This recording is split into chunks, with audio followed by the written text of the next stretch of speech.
Vishnu Padaya Krishna Staya Utale Srimate Bhakti Vedanta Swami Namine Namo Vishnudaya Krishna Prasthaya Utale Srimate Bhakti Vedanta Swami Namine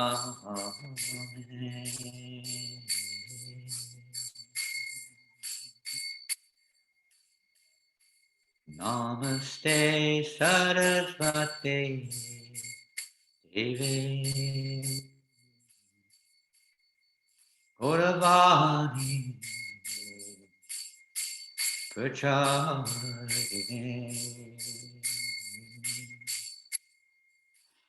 Nirvasesha Sanyavadi Astachari Shata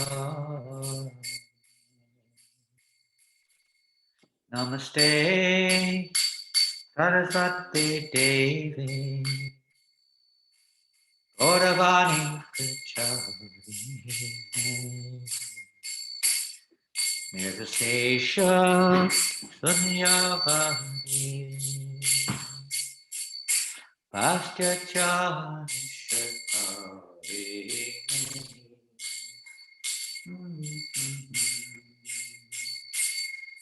Jaya Shri Krishna Chaitanya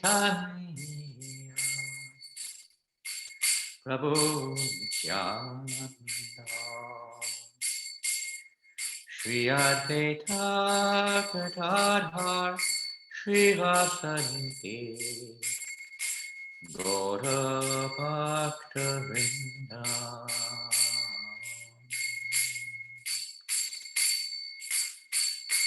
Jaya Shri Krishna Chaitanya Prabhu Nityananda Shri Advaita Gadadhar Shri Vasadi Gaura Bhakta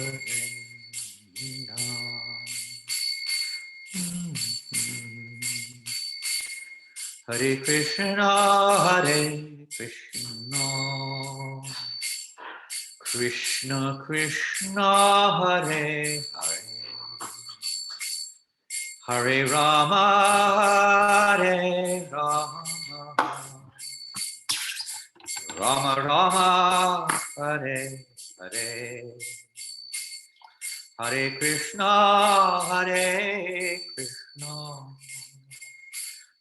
Krishna Krishna, Hare Hare, Hare Rama, Hare Rama, Rama Rama, Hare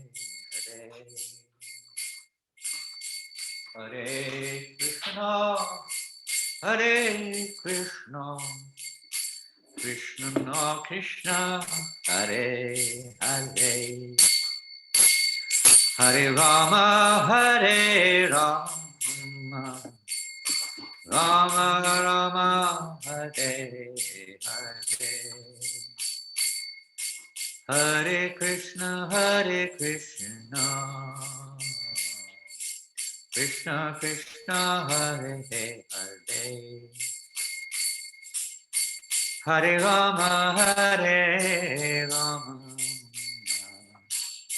Rama Rama, Hare Hare, Hare Krishna, Krishna Krishna, Hare Hare, Hare Rama, Hare Rama, Rama Rama, Hare Hare, Hare Krishna, Krishna Krishna, Hare Hare, Hare Rama, Hare Rama, Rama Rama, Hare Hare, Hare Krishna,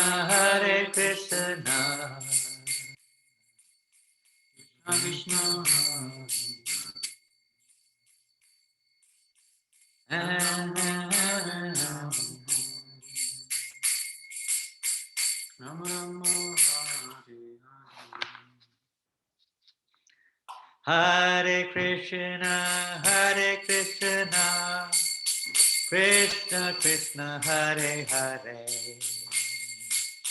Hare Rama, Rama Rama, Hare Hare, Hare Krishna, Krishna Krishna, Hare Hare, Hare Rama, Rama Rama, Hare Hare, Hare Krishna, Krishna Krishna, Hare Hare, Hare Rama, Rama Rama, Hare Hare, Hare Krishna, Krishna Krishna, Hare Hare,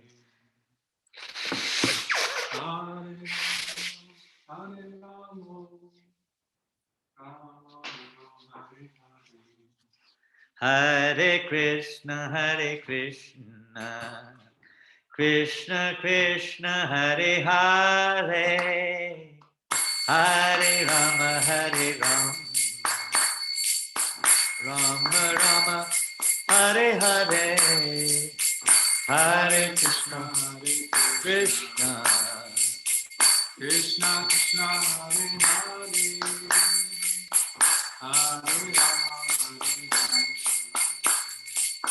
Rama, Rama Rama,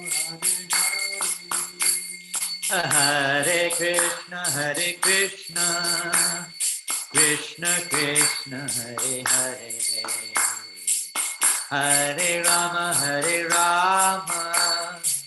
Rama Rama, Hare Hare, Hare Krishna,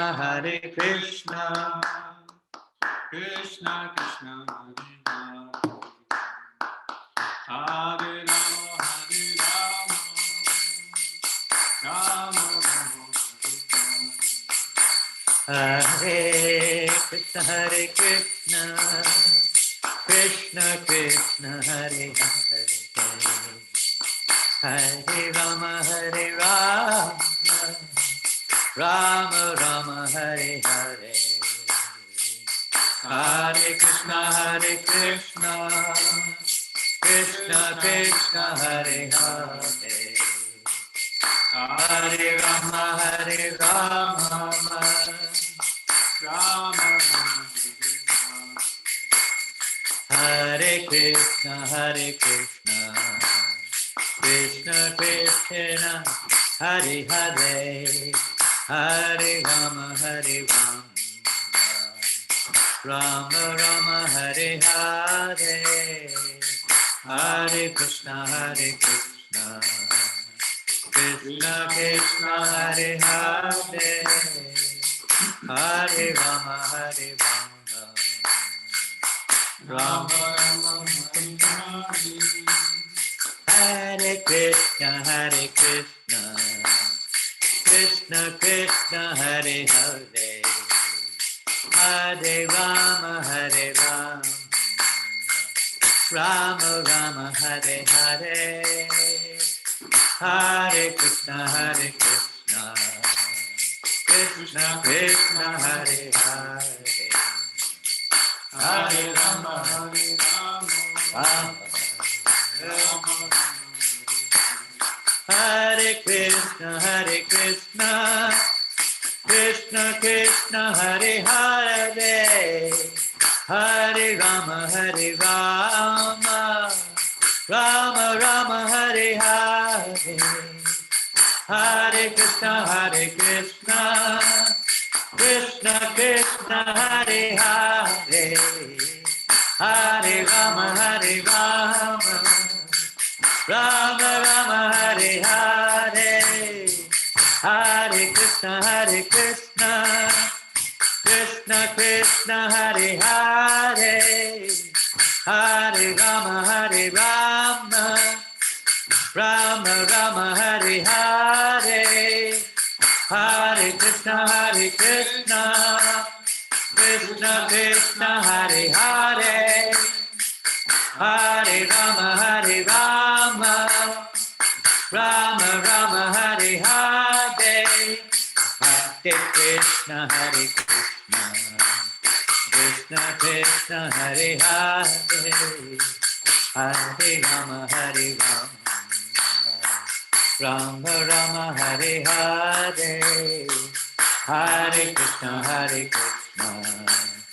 Krishna Krishna Hare Hare, Hare Rama Hare Rama, Rama Rama Hare Hare, Hare Krishna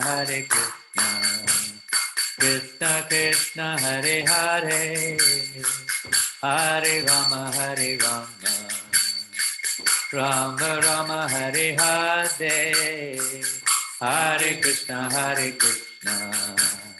Krishna Krishna Hare Hare, Hare Rama Hare Rama, Rama Rama Hare Hare, Hare Krishna Krishna Krishna Hare Hare, Hare Rama Hare Rama, Rama Rama Hare Hare, Hare Krishna Krishna Krishna Hare Hare, Rama Rama Hare Krishna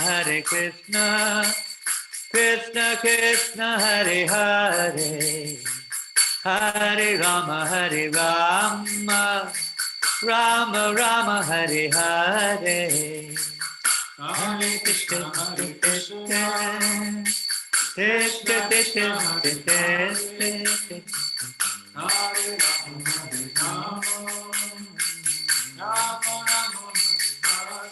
Krishna Krishna Hare Krishna Krishna Hare Hare, Hare Rama Rama Rama Hare Hare,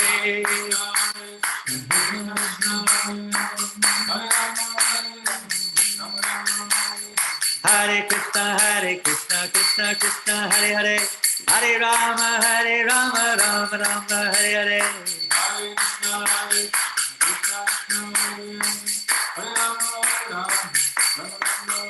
Hare Krishna Krishna Hare Hare, Hare Rama Rama Rama Hare Hare,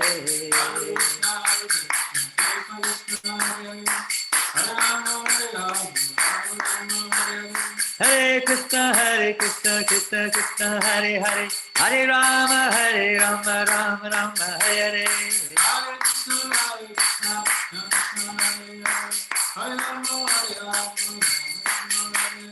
Hare Krishna Krishna Krishna Hare Hare, Hare Rama Rama Rama Hare Hare,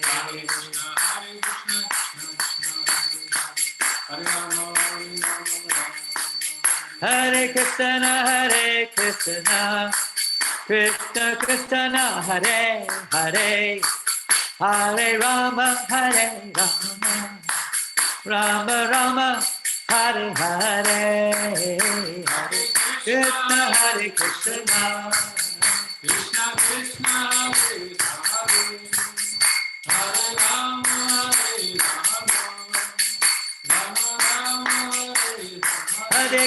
Hare Krishna Krishna Hare Hare, Hare Rama Rama Rama Hare Hare, Hare Krishna Krishna Hare Hare, Hare Rama Rama Krishna, Hare Krishna, Krishna Krishna, Hare Hare, Hare Rama, Hare Rama, Rama Rama, Hare Hare, Hare Krishna, Hare Krishna, Krishna Krishna, Hare Hare, Hare Rama, Hare Rama, Rama Rama, Hare Krishna, Hare Krishna, Krishna Krishna, Hare Hare, Hare Rama, Hare Rama, Rama Rama, Hare Hare, Hare Krishna, Hare Krishna, Krishna Krishna, Hare Hare, Hare Rama, Hare Rama, Rama Rama, Hare Hare, Hare Krishna, Hare Krishna, Krishna Krishna, Hare Hare, Hare Rama, Hare Rama, Rama Hare Hare, Hare Krishna, Hare Krishna, Krishna Krishna, Hare Hare, Hare Rama, Hare Rama, Rama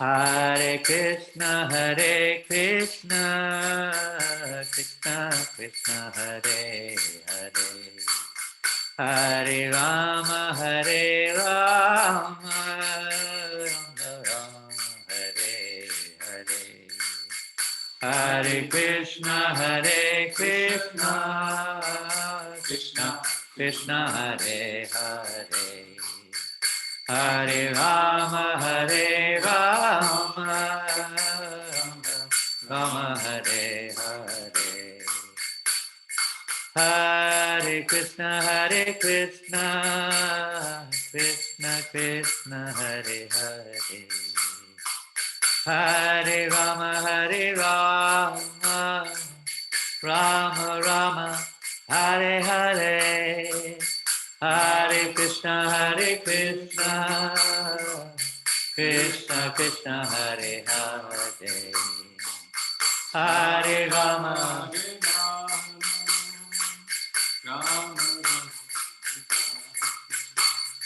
Hare Krishna, Hare Krishna, Krishna Krishna, Hare Hare, Hare Rama, Hare Rama, Rama Rama, Hare Hare, Hare Krishna, Hare Krishna, Krishna Krishna, Hare Hare, Hare Rama, Hare Rama, Rama Rama, Hare Hare, Hare Krishna, Hare Krishna, Krishna Krishna, Hare Hare, Hare Rama, Hare Rama, Rama Rama, Hare Hare, Hare Krishna, Hare Krishna, Krishna Krishna, Hare Hare, Hare Rama, Hare Rama, Rama Rama, Hare Hare, Hare Krishna, Hare Krishna, Krishna Krishna, Hare Hare,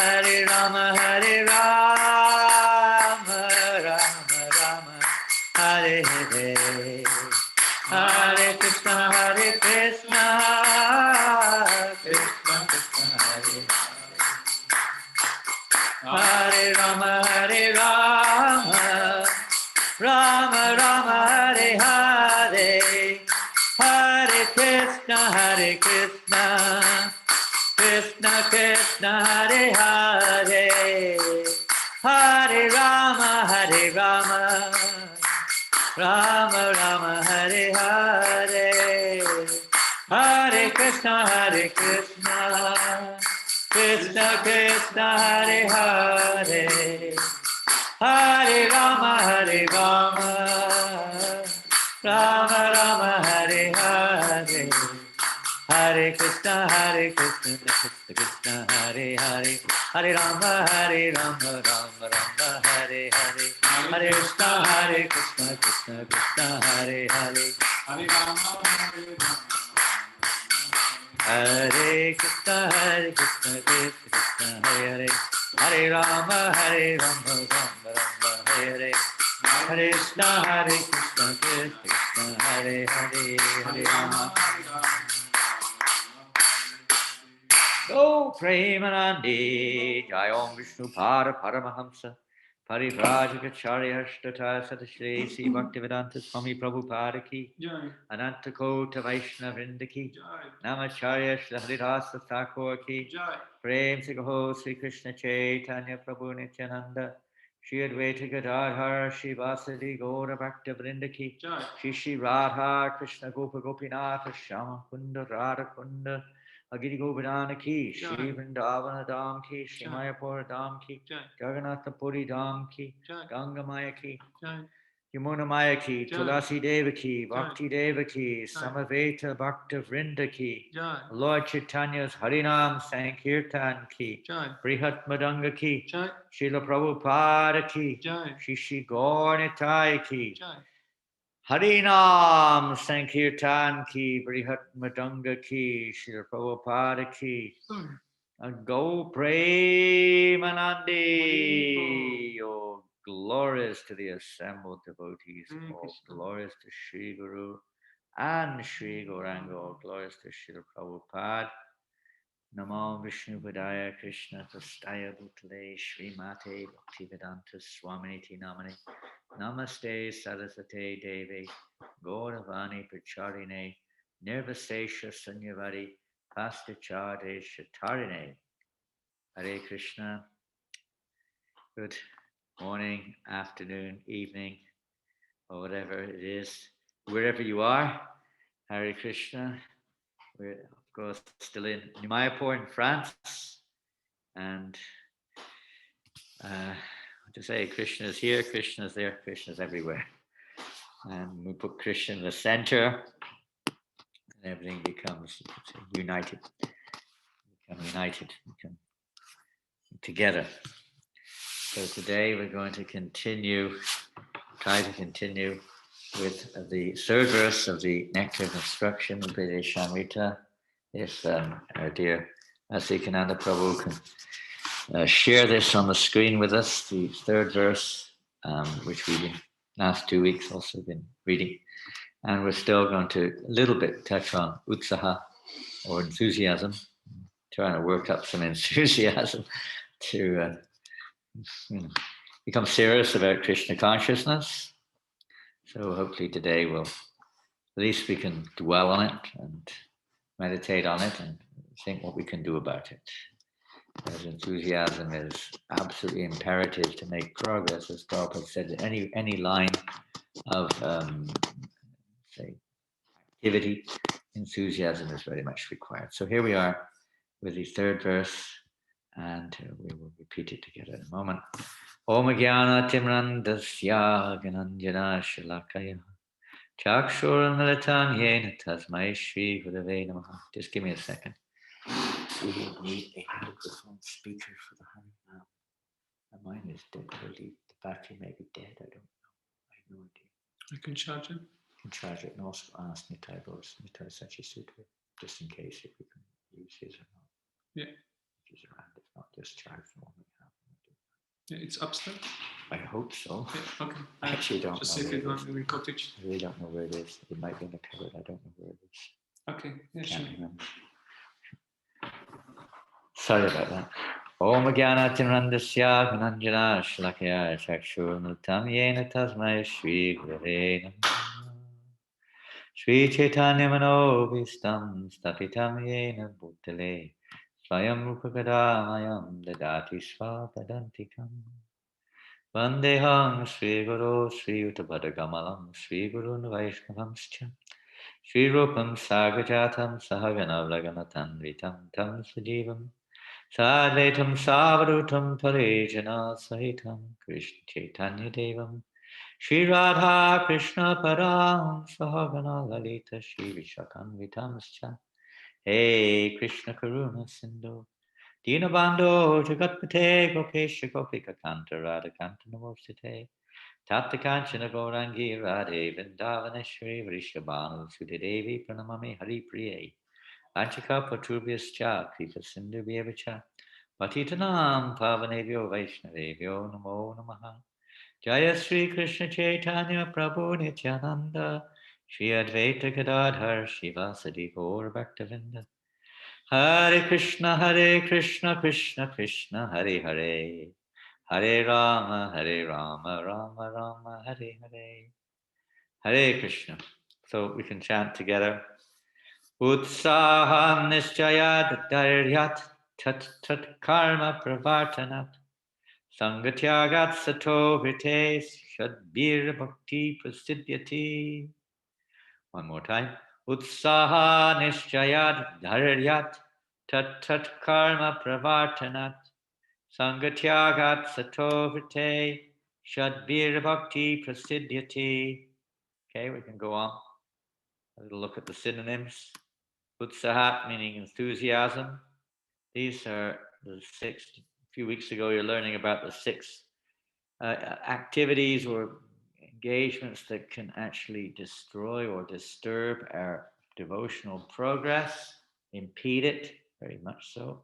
And today we're hearing about 6 items which can facilitate our spiritual advancement or bring success in our spiritual lives. So enthusiasm is the first one, Utsahan. Nischayat, confidence. Dharyat, patience. Tat karma, various activities favorable for devotional service. Pravartanat, by performing. Sangatyagat, by giving up the association of non-devotees.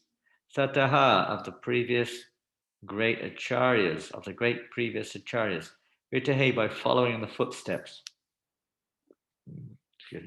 Shadbihi, by these 6. Bhaktihi, devotional service. Prasiddhyati, advances or becomes successful.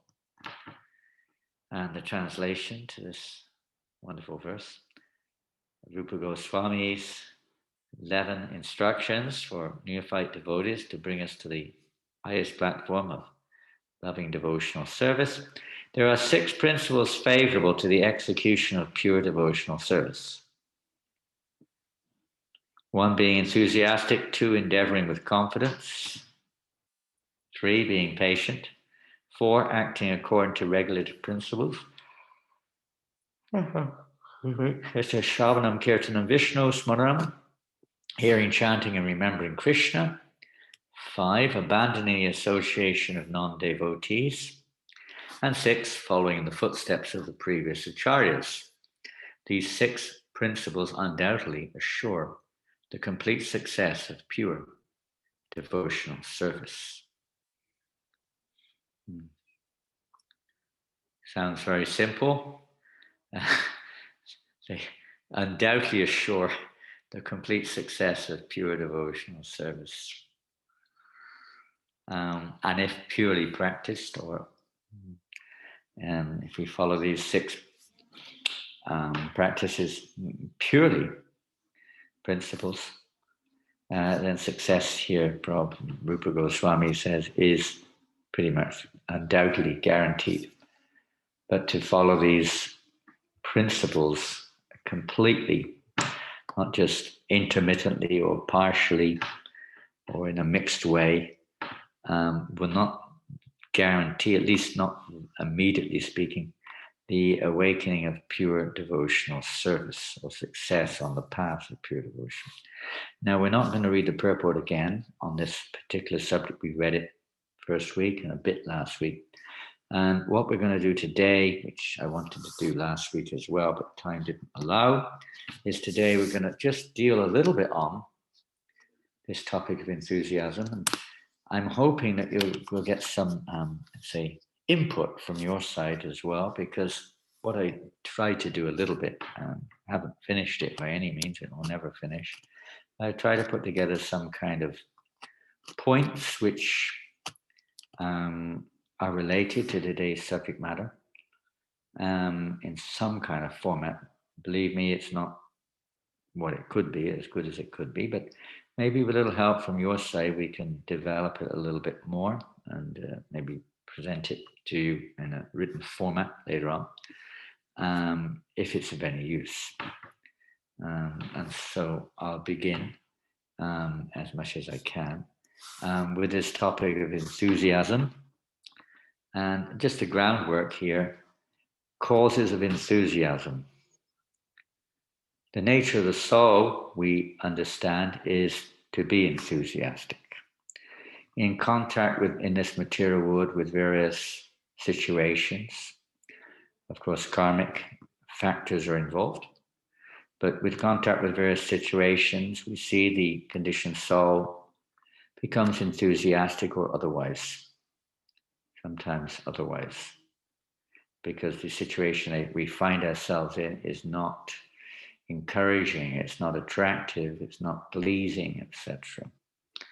So generally speaking, and much of this will apply whether we're aspiring devotees, practicing devotees, jnanis, karmis, yogis, whatever it may be that we are classified as or identify ourselves as, many of these points which may encourage us or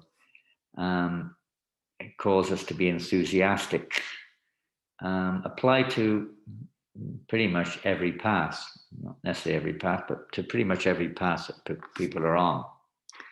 I'm just going to run through a few of them, and you might like to take note. And as I say, I'll be happy to put this out with a little bit more editing. I don't really want to do it without editing. And I don't really want to show on the screen because it's a bit of fun to wonder what other ones are coming next. And as I say, I haven't put it in one by one order, they're just in the list.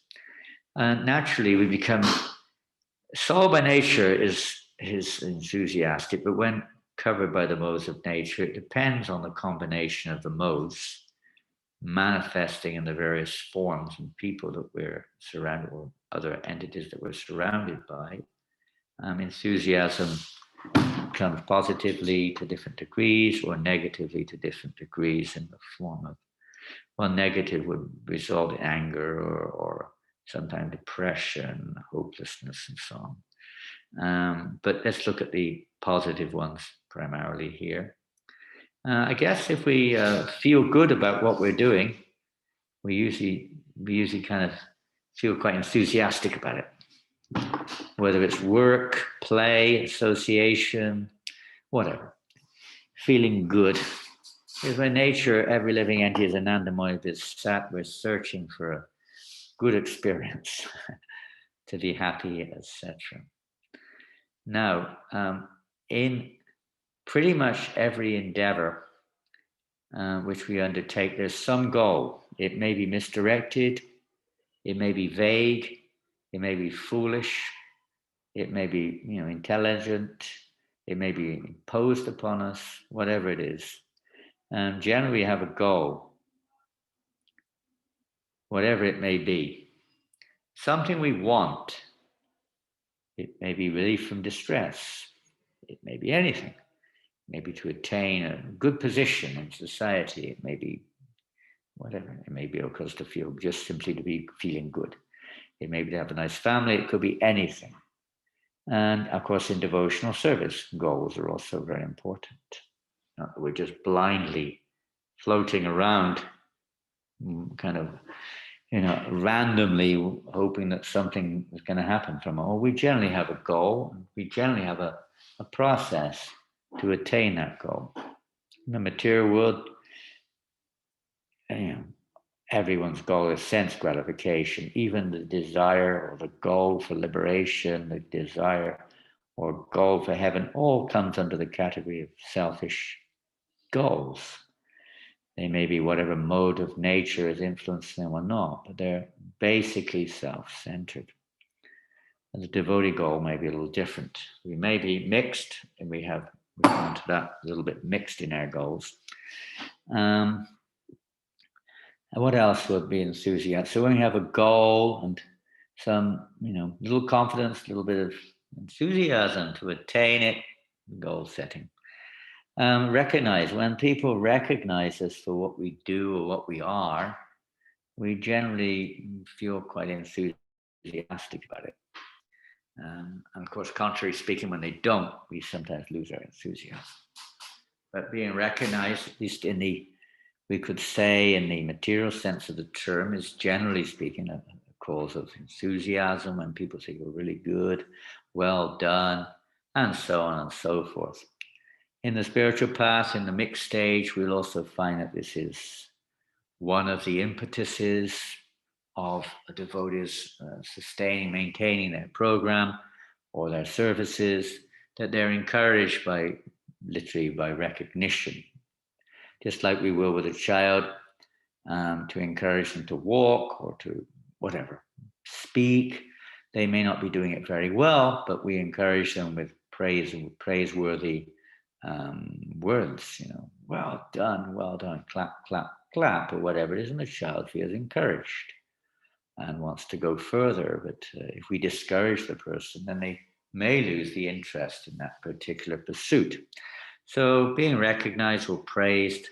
Of course, another one, which is obvious, is when we get results from our activities, rewarded, promoted, paid, or whatever, a medal, or whatever it is, some kind of literal recognition, you could say, not just verbal, but concrete recognition. That's also very enthusing for most people, get enthusiastic to go further. And of course, it goes along with confidence and faith and so on and so forth. They can grow simultaneously, we could say. Maybe people are enthusiastic when they feel they're in the winning party, politically, whatever it may be, religiously, sports-wise, etc. They feel kind of a confidence which breeds an enthusiasm to push forward without fear, without inhibition so much. They feel they're in the winning party. And we get enthusiastic too when we defeat others, usually. Depending again on the situation, but generally speaking, one gets very enthusiastic when we win or we defeat others. Another source of maybe a little less selfish, but still nonetheless material, is when we see that those we're attached to are happy by whatever, by our being there or whatever it may be, trying to please others. When we see that they're actually happy, we can become very enthusiastic, even if it's not directly due to us, depending on the degree of our, say, love, if you want to call it that, our attachment to them. Still, we may be very happy when we see our children, our family very happy. We can become very enthusiastic in our work, etc., and so on. If they're always miserable, we will probably not be so enthusiastic in our work or in our endeavors. Anticipation is another source. It may be right or wrong, it may be false or real, but anticipation, if I do this, we're going to get this result. We haven't got the result, but there's this promise, maybe a false promise, but an anticipation, looking forward to something we think is going to bring us pleasure. Be it a holiday, maybe people come. We used to get really enthusiastic about, holidays when we were kids, at least, going somewhere, for a holiday, whatever else is going on. It was something to look forward to, and we were very enthusiastic to bring it about, to get money to achieve it, to make all the arrangements to facilitate it, etc. Looking forward, or maybe meeting one's friend or lover. People are very enthusiastic. The whole day they're thinking about it, and they're very enthusiastic. It's to satisfy our senses, but it's very specific. Some specific situation, anticipation to look forward to, you could say.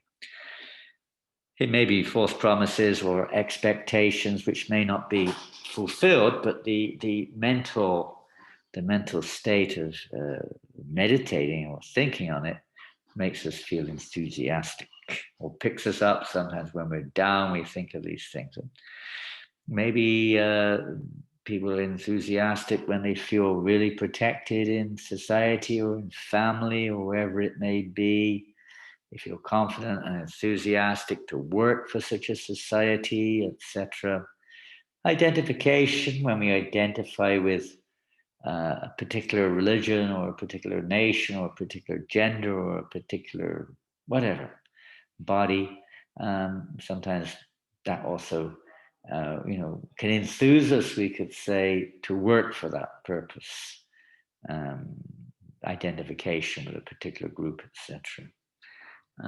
Let's see what else we say. Nice association.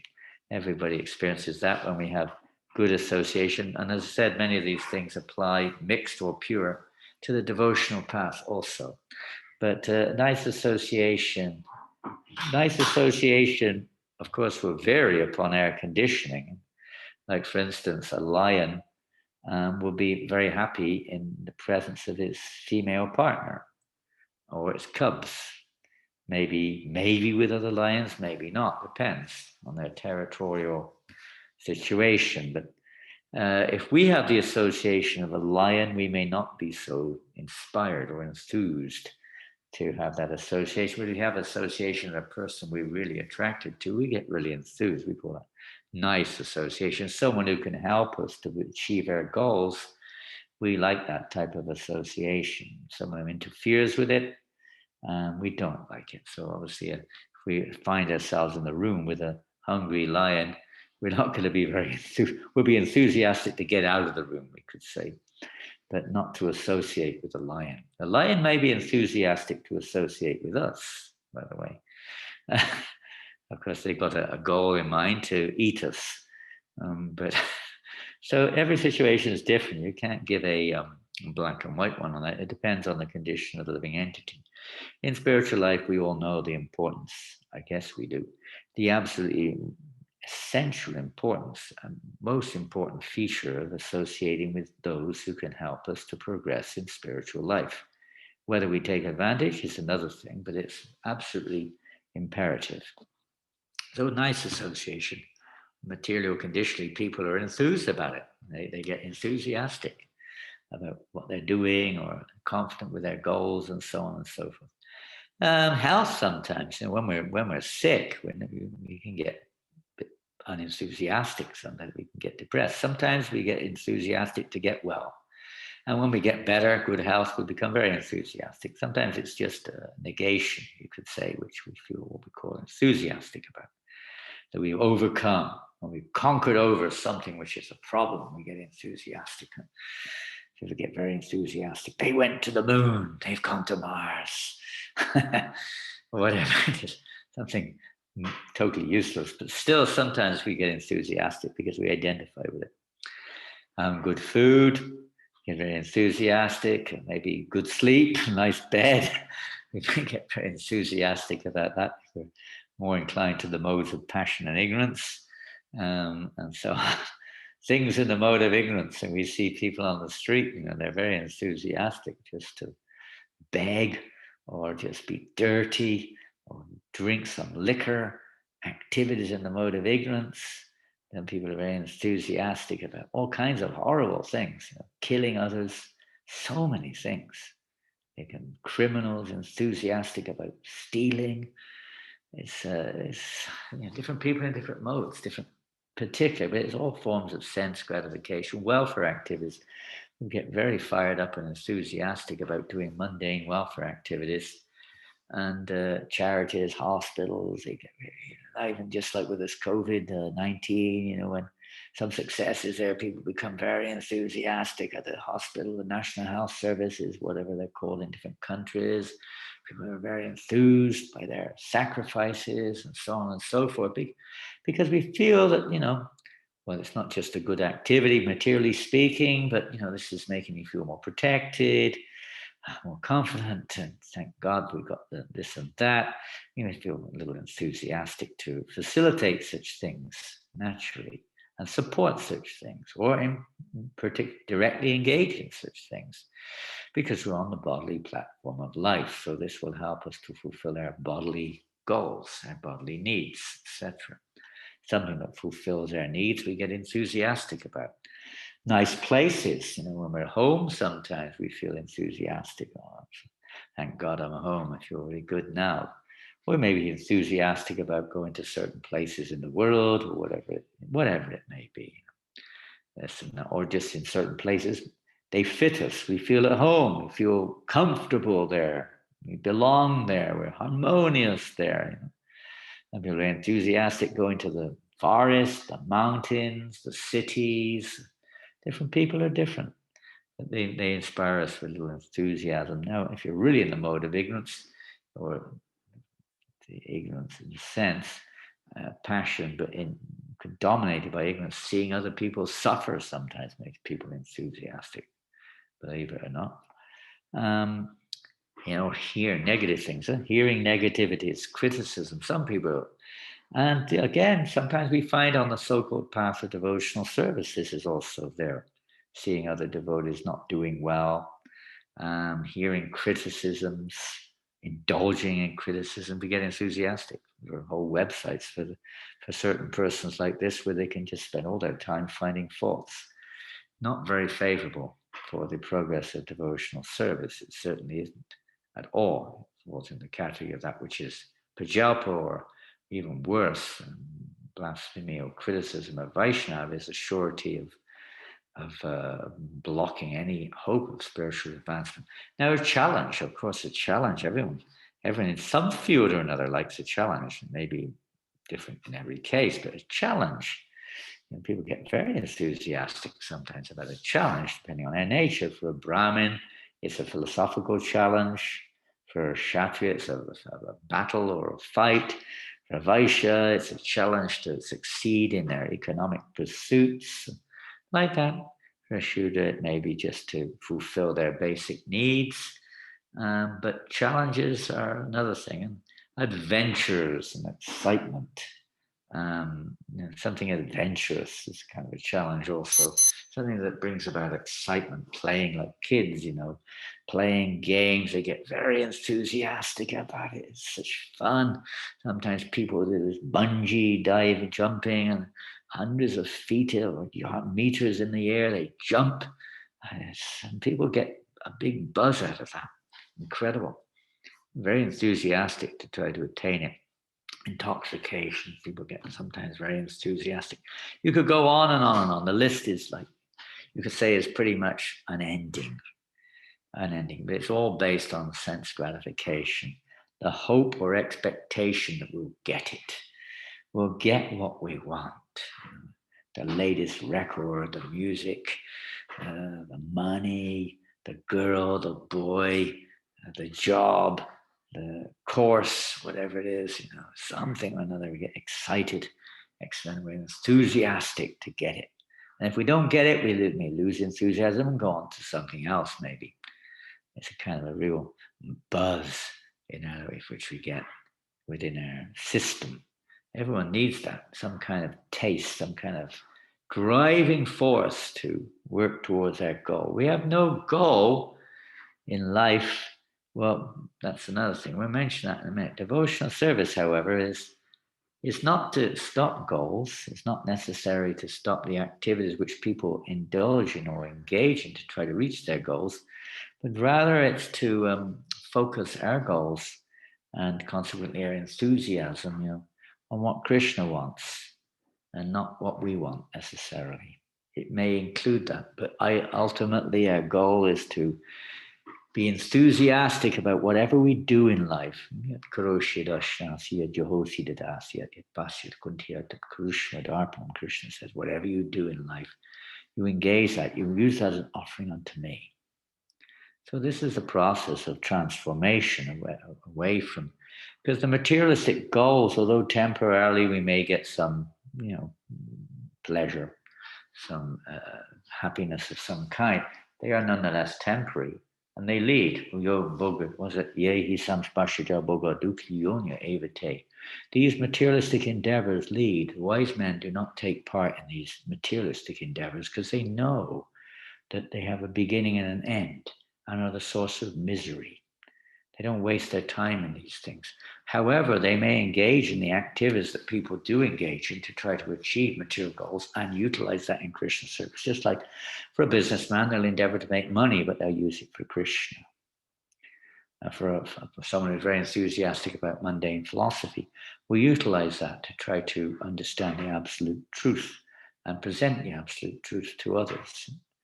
For someone who has a tendency for management or whatever it is, or leadership in society, they utilize that to guide people on the path of devotion or facilitate people on the path of devotion in different ways, or to defend on behalf of Krishna, to live their lives on behalf of Krishna, to work on behalf of him, instead of just working to fill the belly or to fill the bellies of others. Workers will work in order to make an offering to Krishna, to satisfy Krishna, like that. So how then? Okay, let's look at our goals now. We're trying to become devotees, or at least servants of devotees, let's say. So we heard the other day, what is enthusiasm? Without enthusiasm, Prabhupada says, in this verse, this third verse, Prabhupada said, without enthusiasm, one cannot be successful.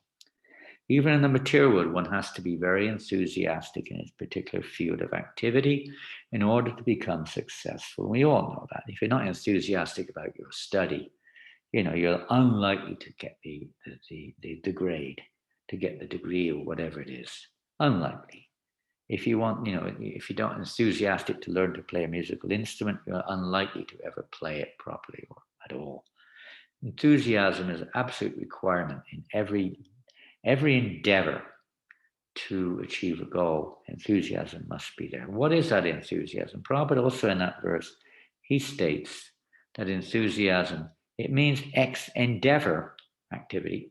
Endeavor executed with intelligence in Krishna consciousness is called utsaha, or enthusiasm. In this case, Prabhupada is, of course, talking here, utsaha, talking in the nectar of instruction. Nectar of instruction is not written by Rupa Goswami to help us fulfill our material objective goals. They may or may not be fulfilled, but it's to fulfill our ultimate goal, the ultimate goal. So real utsaha is not just endeavor. Even on the path of devotional service, that may be there. Our endeavors may be because we're doing something we like, for instance, and we're happy to do it even if we're not in Krishna consciousness. Okay, that's good. But it's not the ultimate position of utsaha, because such an activity will only enthuse us if that's still there. What if we break a leg and we can't do it anymore? Or if someone takes it away, then we lose our enthusiasm. Especially if someone takes the service away, or it doesn't work anymore, we lost our taste for it. Our enthusiasm wanes because we're not acting in Krishna consciousness with intelligence. Intelligence is the method, or let's say the faculty, which is meant to be able to discriminate. Once we have a goal, the intelligence is supposed to work to analyze how to achieve the goal. The mind will come up with 1,000,001 different ideas and different thoughts that come up. But the intelligence is supposed to be able to discriminate amongst all those various vrittis or thoughts that come into our minds, what will be favorable in order to achieve one's goal. So in devotional service, that's very critical. We have to act with intelligence. And we see in the Bhagavad Gita again and again how Krishna emphasizes the importance of acting with intelligence, following with proper intelligence. Otherwise, we just follow the mind's whims, whatever happens to come along. If we're pure devotee, then of course our mind is non-different than Krishna or Vrindavan in one sense. That's okay, but we're not. The mind is full of all kinds of mixed desires, material desires, spiritual mixed in there maybe a little bit, but it's not pure. So we have to get intelligence. Where from we get the intelligence? Generally speaking, Guru Shastra, Sadhu, from the Lord within also gives the intelligence ultimately. But in terms of, let's say, understanding how to apply or how to act, endeavor with intelligence. Guru Shastra, Sadhu give us that guidance on the spiritual path. In the material world, the same principle is there. It may be a teacher, it may be a leader, it may be someone who inspires us, and we get direction how to do things, somebody who knows. So if we want intelligence on the spiritual path, so that we do actually engage or endeavor in proper enthusiasm, not passionate, misdirected in so-called enthusiasm, but proper enthusiasm, endeavor executed with intelligence in Krishna consciousness. We have to hear or take guidance from those who know, those who are Krishna conscious. So that's Prabhupada's definition of enthusiasm. It's not just, being active. Active, yes, that's why we said this is devotional service means activity, but it's not just being active. We have to know the objective goal and how to do our act in such a way as to achieve that goal or to satisfy Krishna. So a little bit more talk maybe, how to be enthusiastic. Okay, we've heard certain things that people are enthusiastic about. Let's look a little bit more in devotional service, how we can be enthusiastic. Let's talk about a little bit about our goals. And they're pretty much similar on the surface, we could say, to many of the materialistic goals, whatever that may be. There may be a lot of seeming similarities there up to a certain point, materially speaking, up to a point.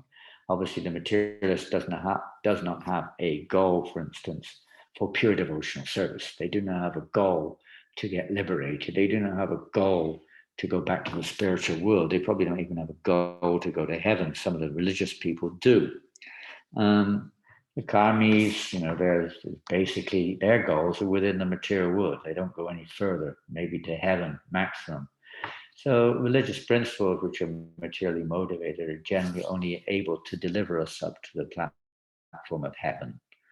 There are those religious principles or directions, spiritual directions, which may be, the jnanis may follow a higher pursuit, maybe to liberation from the material universe or the material samsara. Their goal may be to get out of it. The yogis may have higher material desires also to attain material mystic powers, perhaps to realize self-realization. That's another goal that people have, although they may not know the means, but maybe it's some kind of goal there. But the real yogis, they have the desire for self-realization, maybe merging into the Brahman or merging into the form of a Lord. They have certain goals, but they're still all short of the real goal, and they're not going to fully satisfy the self, no matter what they are. We have to have a goal to progress. It's a necessity, practically speaking. Whatever that goal may be, negative or positive, a goal must be there for the individual. Otherwise, we're basically lifeless, pretty much dead. Whether individually, collectively, whatever, but goals are basically a requirement to progress. And everyone knows in order to achieve a goal, we have to be a little bit patient. Prabhupada will explain that in the next section, to be very patient. We have to be very patient in the execution of our activities. Even if we are enthusiastic, we also have to be patient. And Rupa Goswami states that these two must go together, enthusiasm and patience. Don't expect it immediately. We're going to get the goal immediately. We have to prepare ourselves so that we're, ready, you could say, to achieve that. But we have also recommended, have to do anything in one sense, but recommended we should always keep the goal in mind. Sometimes this is one of our simple thing which we forget in our efforts to be devotees. We forget the goal. We're very busy doing things and talking with each other and this and that, organizing things. But it's important with the goal in mind. Krishna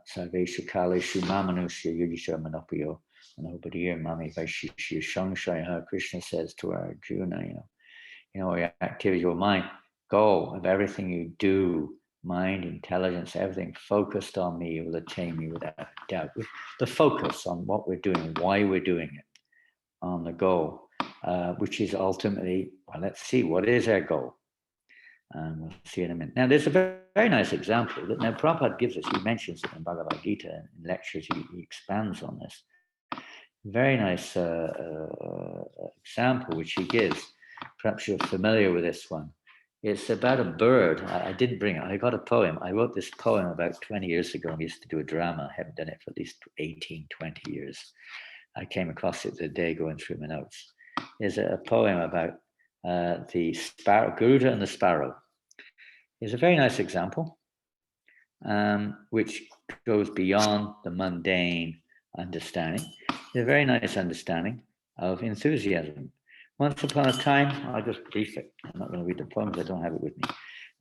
But the example given by Prabhupada is once there's a sparrow. The sparrow came to the ocean. The sparrow laid its eggs on the ocean. And the ocean, the sparrow went away maybe to get some food or whatever. In the meantime, the ocean came up high, higher than usual, and swallowed the eggs, took them away, and the nest, everything gone. Sparrow came back, and the sparrow was naturally, I mean, anyone can imagine, would be very disturbed, extremely disturbed. But because of attachment, incredible attachment to its offspring, which haven't even yet come out of the egg, they're still in the egg, but still the sparrow was extremely attached. So it was determined to recover those eggs at all cost, determined. So what did the sparrow do? It approached the ocean and said, "Give me my eggs back." And the ocean said, "Get lost." Something like that. And so the sparrow said, "No, I won't. I'm going to get my eggs back. I'm going to drain you dry until I get my eggs." So what will the ocean think of silly little sparrow? How much can it drain me? I'm unending. And this sparrow is so tiny. So one speck at a time, one drop at a time, the sparrow is taking the water from the ocean and taking it to the land and dropping it on the land. And of course, you could say a waste of time, madness, crazy. Of course, in one sense it is, but it's an example which is given that enthusiasm to achieve what seemed the impossible. Perhaps impossible is a word in a fool's dictionary. Achievement of the impossible, apparently. The sparrow continued to endeavor. And eventually, it's like a little like it. The idea is in devotional service that we're like that too. How on earth can we, this tiny little jiva, conditioned in this world, expect to attain the platform of pure devotional service, or expect to go back to the spiritual kingdom? It's like unimaginable, practically speaking, even if we're carrying all of our anartas and so on. Anyway, this sparrow endeavored like anything. The ocean took no notice whatsoever. Forget it. Waste of time. So, but Garuda, the great bird carrier of Lord Vishnu and the patron of, you could say, of the birds themselves, noted it. Somehow they got wind of this, what was going on. They said, "Oh, okay, I'll help this little sparrow in its endeavor." So then Garuda came on the scene. And as soon as Garuda came on the scene, of course, the ocean realized this was no small business. And because Garuda could drain the ocean dry very easily. So the ocean released the eggs and delivered the eggs back to the sparrow and so on. So it's just a reminder that our enthusiasm is not just our own doing. It's not just, me. We have to connect with Krishna. Ultimately, whatever result we get, the difference is in the material world, people think I did it, we did it. Whereas a devotee, as we see, Bhakti Siddhanta Maharaj will not say that. He would say, by Krishna's will, such and such has been done, or whatever it is. Taking shelter of Krishna, only then can our endeavors really, and that's really intelligence, that's really enthusiasm, when we have that approach. In our activities, we're always depending on Krishna, always surrendering to Krishna. Is one of the characteristics of surrender, Sharanagati. So, so fixing that goal like the sparrow did and sticking with it, that Krishna will help us in devotional service. And even though it looks hopeless, Ashwabandhu, hope against hope.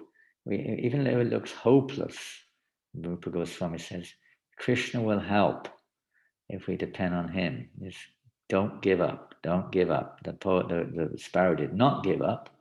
It was willing to give up its life and its goal. Goal was, of course, material, but the example is in devotional service.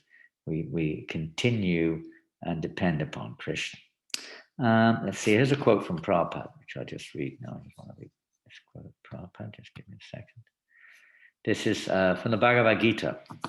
On the importance of making goals in devotional service, we'll have goals which may be short-term, medium-term, and permanent long-term goals. They may be there, but they should all be related to our ultimate goal.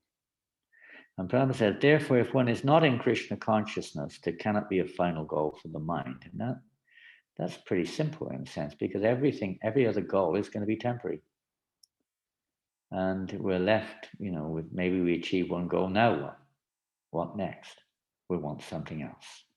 There's no peace, you say. Disturbance, Prabhupada goes on to say, disturbance is due to want of an ultimate goal. Not just a goal, but an ultimate. Ultimate means that which is never lost, it's never taken away. There's no higher goal. That's it. It may develop in its own sense in terms of becoming more and more relishable or deeper or whatever it is, but the goal has been reached. Now it's just a matter of developing that goal.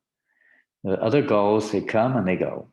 They come and they go. They come and they go. They come and they're not even satisfying. Even if one time, Ambarish Prabhu, our Alfred Ford, who's, pretty much inspired the building of the Temple of Vedic Planetarium on Prabhupada's instruction to him. One time he was giving a seminar in Mumbai, to a group of executives, business executives, young ones, because they were devotional or not, I don't know, but they were young Indian business executives, obviously looking for advancement. And when he came out, being the descendant of the famous Ford family, so he addressed them one time, and in one of his lines was, "Even if you reach the top, believe me, you will not be satisfied. There's nothing really there, even if you reach the top." And there are many stories, examples of this. But anyway, we'll leave it at that. Disturbance is due to want of an ultimate goal. And when one is certain that Krishna is the enjoyer, proprietor, and friend of everyone and everything, then one can, with a steady mind, bring about peace. This is the peace formula. Of course, I think it's 266. Yeah, 266, Bhagavad Gita. Therefore, one who is engaged without a relationship with Krishna is certainly always in distress and is without peace. He's enthusiastic maybe to get peace and to get out of distress, but he doesn't know the means. The means is we have to have that understanding of everything in relation with Krishna. Otherwise, we will also be disappointed. We're putting ourselves in the center. We also get disappointed. Trying to make devotional service a means to satisfy me or us, will also be disappointed. Because ultimately, devotional service is simply the internal energy which exists only for the pleasure of Krishna. Advancement, let's see, yeah. Krishna consciousness is a self-manifested peaceful condition which can be achieved only in relation with Krishna. Self-manifested is not artificially imposed. By the practice of devotional service, it awakens naturally within. So let's look at some of those goals of devotees. We have eternal goals. Huh? We're not on verbal interaction here, but I can imagine many of you are already thinking, our eternal goal is to... Anyone can say, or you can't say because I can't, maybe you can say, I can't hear you. What is our eternal goal? Anyone there? Chats or anything? Let's see, I don't know. There's no chat. What's our eternal goal?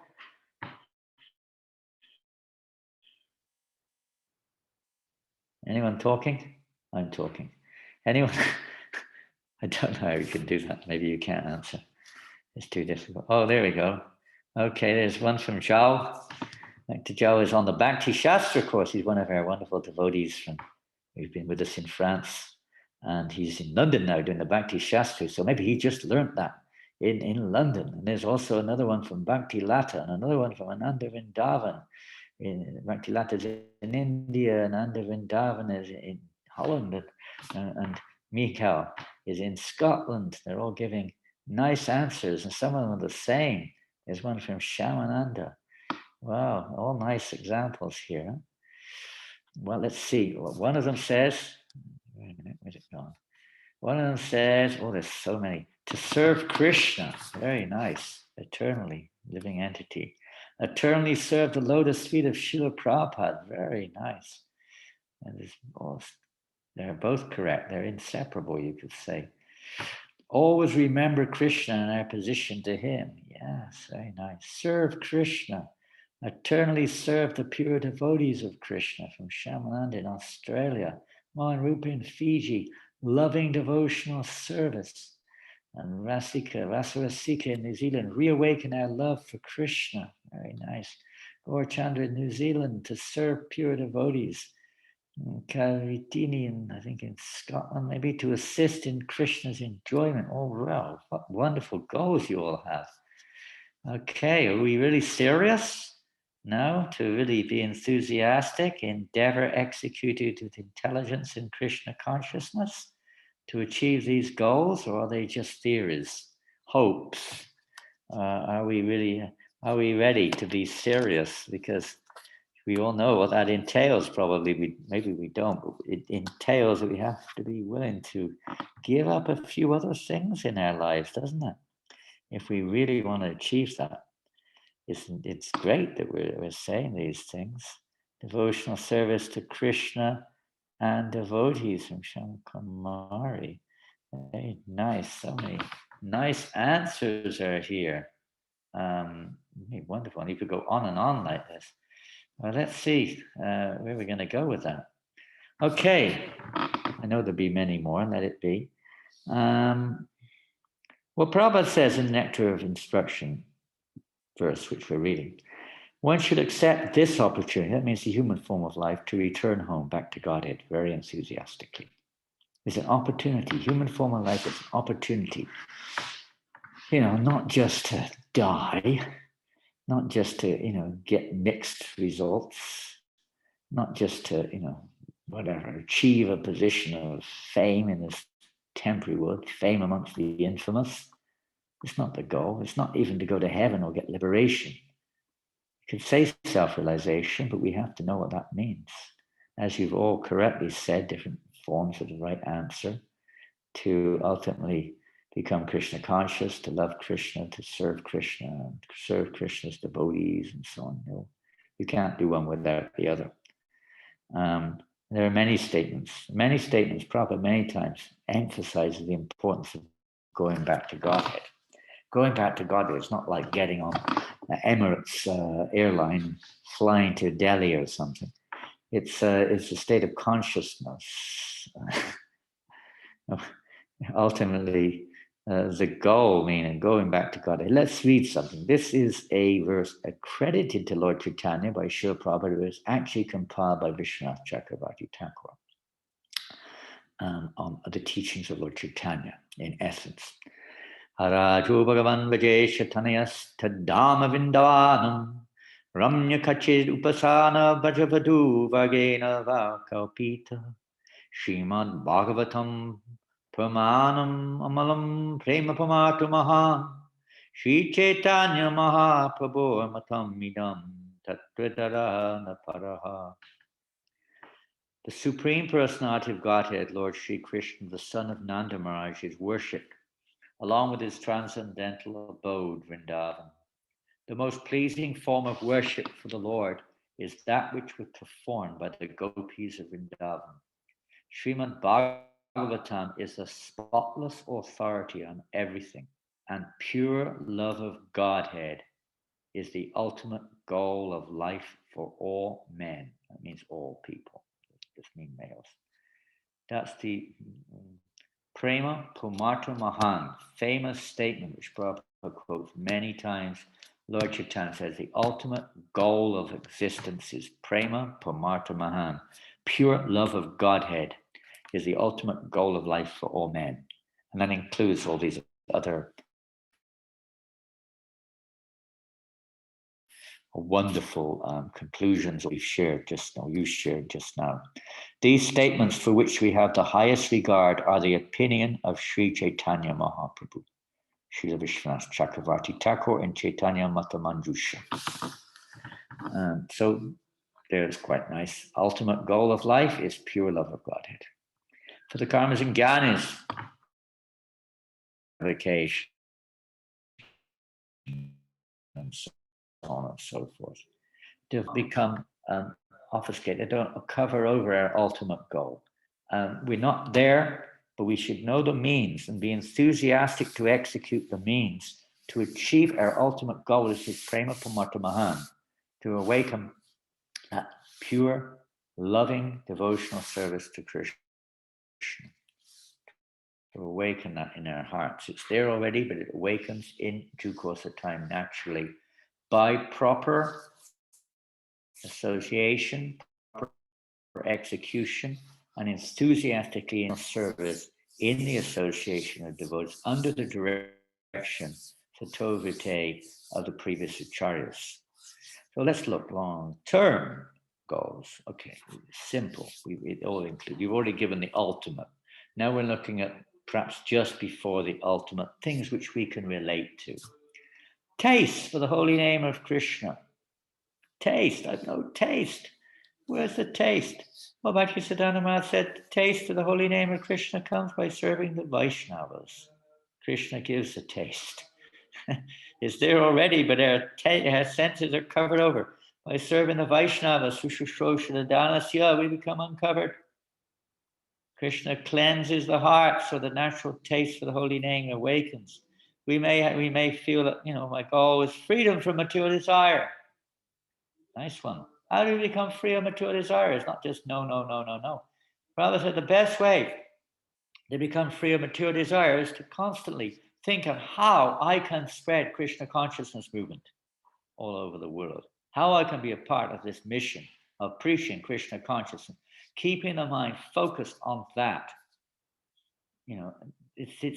Automatically the material desires have nowhere to grow. They're not fueled. They're not fed. When we sit around wondering, oh God, I have all these desires, we're actually feeding our desires. We have to do something to overcome that, or to get free of it. Positive. Being undisturbed by material desires, even though they are present. That statements are there in the Bhagavad Gita on several occasions. How are we going to be undisturbed by these? Taking shelter of Krishna, of course. Prayer, different things to help us not to be disturbed by the never-ending flow of desires that enter like rivers into the ocean. We have to take shelter of the ocean. The ocean is not disturbed by them. Take shelter of Krishna. See these thoughts that come into our minds, opportunities to take shelter of Krishna. Krishna, Hare Krishna, Hare Krishna. Remember Krishna. Just take shelter, meditate on Krishna. Engage in some service when they come in. Don't just sit around, oh God, so many desires, oh, this is terrible. Just engage in some service, chanting, hearing, remembering one of the ninefold processes of devotional service. And we've got this desire for pure devotional service, but it is usually at this stage, it's a hope. In the future, it may not be so grasped by us, but by association with those who have it, it can be inspired. And that's the important thing in order to achieve it.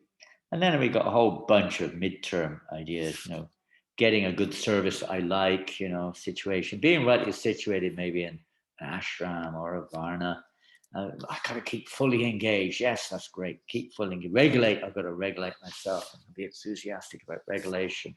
Because I think this will help us to reach the goal. By keeping the goal in mind, we can overcome so many objections to these things sometimes. Following principles, the 4 regulated principles, Prabhupada said you get enthusiastic by following those, spiritually speaking, on the path. It doesn't assure it. But without following those principles, we're definitely not going to be enthusiastic for pure devotional service. They are the regulated principles of freedom, freedom from that which is holding us back from Krishna consciousness. So following those principles, getting initiated, some people are enthusiastic about that. It's important, but it's not like that's the beginning, it's not the end, but it's something which drives us forward. Get initiated, get something or another, get married, get sannyas, get some position, something like good association is very essential. We should be enthusiastic for that association. And that's really the key. Association is the key for the growth of our real enthusiasm in spiritual life. The association, we may be enthused in the association of persons who are very similar in their goals or their practices. It's natural. Birds of a feather flock together. Okay, so now we're just going to conclude this, ramble. I was going to say preamble, but rambling on. Some things which Prabhupada said here, and I have, as I say, a work in progress. I just put points down without much reference, but they all have references. One which does have a reference, and in fact it includes 3 of them, is a letter which Prabhupada wrote to Swati in 1972 in January. So we're looking back nearly 50 years ago. Prabhupada wrote this letter, and he said, best way to maintain enthusiasm, and this is what Prabhupada says, is by regular chanting with the devotees together in the temple and having festivals. There's 3 things there: being with the devotees, regularly chanting in the temple, maybe 4, and having festivals. So you should immediately have one festival, then everyone will be busily engaged, working together, being fully engaged. Prabhupada sometimes said, how you please me, many times actually he said the same thing. He said, just keep fully engaged in devotional service. That will please me. And in the association of devotees, this is very much easier. We all know that. And with this reminder of the goal and accompanied by the chanting of holy names, and festivals are really good. They bring all people together, devotees of different kinds. We get together, serve each other, put Krishna in the center, remember the pure devotees of the Lord. Bhaktivinoda Thakur writes, by hearing about the great pure devotees of the Lord, one develops enthusiasm. It says, by hearing about them, we can become enthusiastic to follow in their footsteps. Going to holy places, we all know how that can really enthuse us, visiting these wonderful places like Vrindavan. Do it online right now or in your minds. We can't go physically, but at least in the mind. You can go to the temple maybe. Some places you can't even do that. But at least we can do it in our hearts or online if we have the opportunity to visit the holy dhams online. There are devotees taking us on pilgrimage around the dham, looking at videos of all these different things. It's also very enlivening. It builds us up again. Our spirit grows again. By visiting the dham, having festivals, we become unenthusiastic. We become enthusiastic again. Wow, yeah, Krishna consciousness is so nice. Govardhan Hill, wow, such a wonderful, wonderful. You can only describe it. You can only experience it if you're there. It's like, it just looks like a small stony hill with thorn bushes on it. It's not. It's like the elixir, the manifest nectar of Vrindavan Dham, just giving us that chance to just lick it up. It's so wonderful. And Prabhupada, as we said a couple of weeks ago, he said, you want to be enthusiastic, just act enthusiastically, and you'll begin to feel enthusiastic. Like in kirtan, you start dancing and you start feeling enthusiastic. Having a path, we've got the path, sadhana bhakti. The pure devotees have given us the path to a goal, and we have the confidence to achieve it by following or associating with those who are following it. It's not so difficult. It's just all these other things that we take as important and get deviated by putting ourselves in the center, or our conditional self in the center. We already heard regulate deities. Coming from the deities can be really, when you see the beautiful deities and the beautiful, it's like they're just showering mercy upon us by their glances, effulgence, etc. Can enthuse us like anything. They remind us of what we're here for. Huh?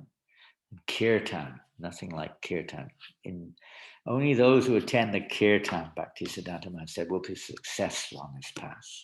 This is the most important practical activity that we undergo, is in coming together in kirtan, chanting together, taking it out to the public, in the temple, in the home, wherever we can.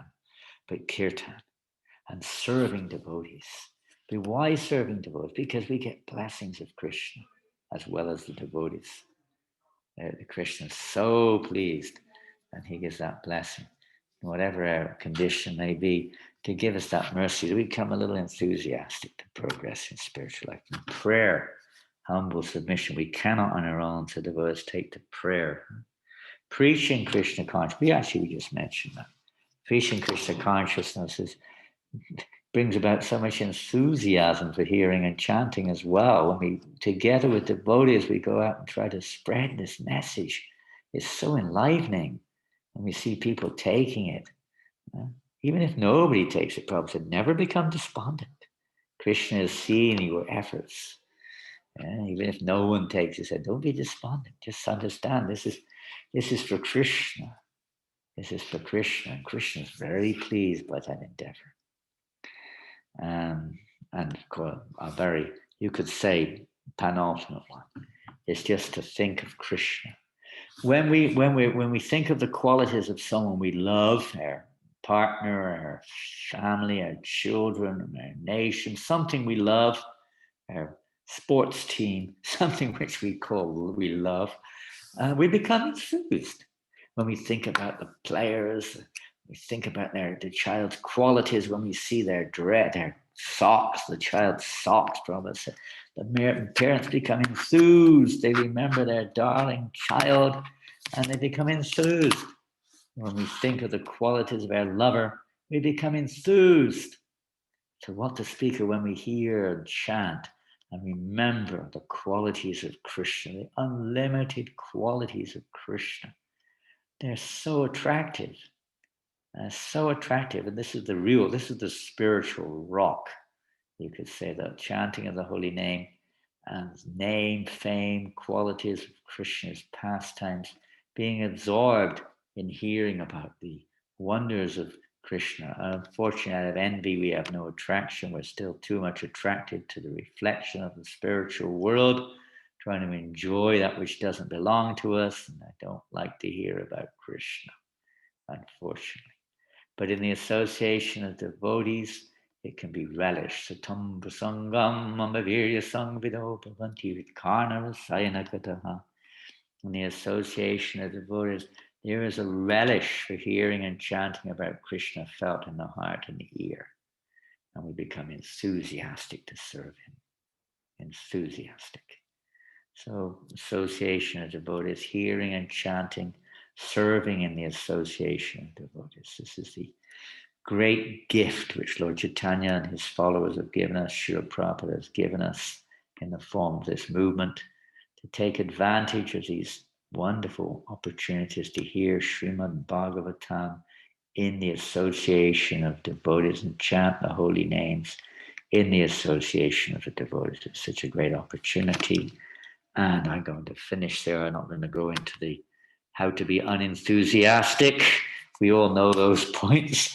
It's not difficult. So we've heard it in the previous verse, the bad association, the prajalpa, and the over endeavor for material things, and the overeating, and the this and the that, greed, and so on and so forth, and becoming overwhelmed by the enemies of our mind, envy, anger, lust, and so on, identifying ourselves with the body, having bad association.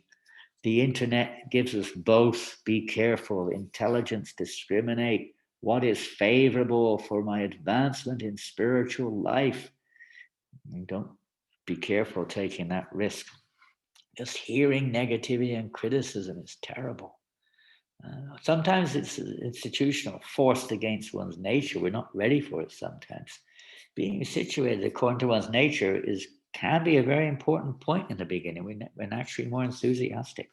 We're forced to do something we just don't fit. It's hard to be enthusiastic. And being ignored, these are the other side of being recognized. When we're ignored, we often lose our enthusiasm, so on like that. Setting too high expectations, which we can never reach. We've got to set expectations now also, which we can achieve, related to the ultimate goal, not just goals on their own and nothing beyond it. The whole yoga ladder is based on that. It's not the goal of yoga ladder is not to become an expert hatha yogi. Some people may think that. It may be helpful to control one's senses and so on, to practice the next rung of yoga, but it's not the goal in itself. When we set too high expectations, we fall down. We can't reach it. We become depressed. We can't reach it, etc. So knowing what is the right our goal, what is our achievement, what we can do, not what we can't do at this stage. sometimes being restrained in what we can do. People don't let us, go forward for some reason. We become distressed. Poor sadhana. No, it doesn't mean poor sadhana. I mean, we have poor sadhana. It's not that sadhana is, feel sorry for sadhana. No, we have poor sadhana. That's a fact. Again, devotional association can help us a lot there. Others' behavior around us may disturb us or dishearten us, etc., etc. Bear that in mind. How we behave can enthuse others too. Heavy dealings, bad communications, not getting results, so many things. Taking things for granted. We get kind of lethargic sometimes, just take it for granted, becoming hackneyed, and absorbing ourselves. This is a common one in our own. Wallowing in our own anxiety, grief, misery, whatever it is, depression, fear, that isn't going to help us get out of it. It just results in just what we don't want, depression, hopelessness, and so on, no taste, and mode of ignorance.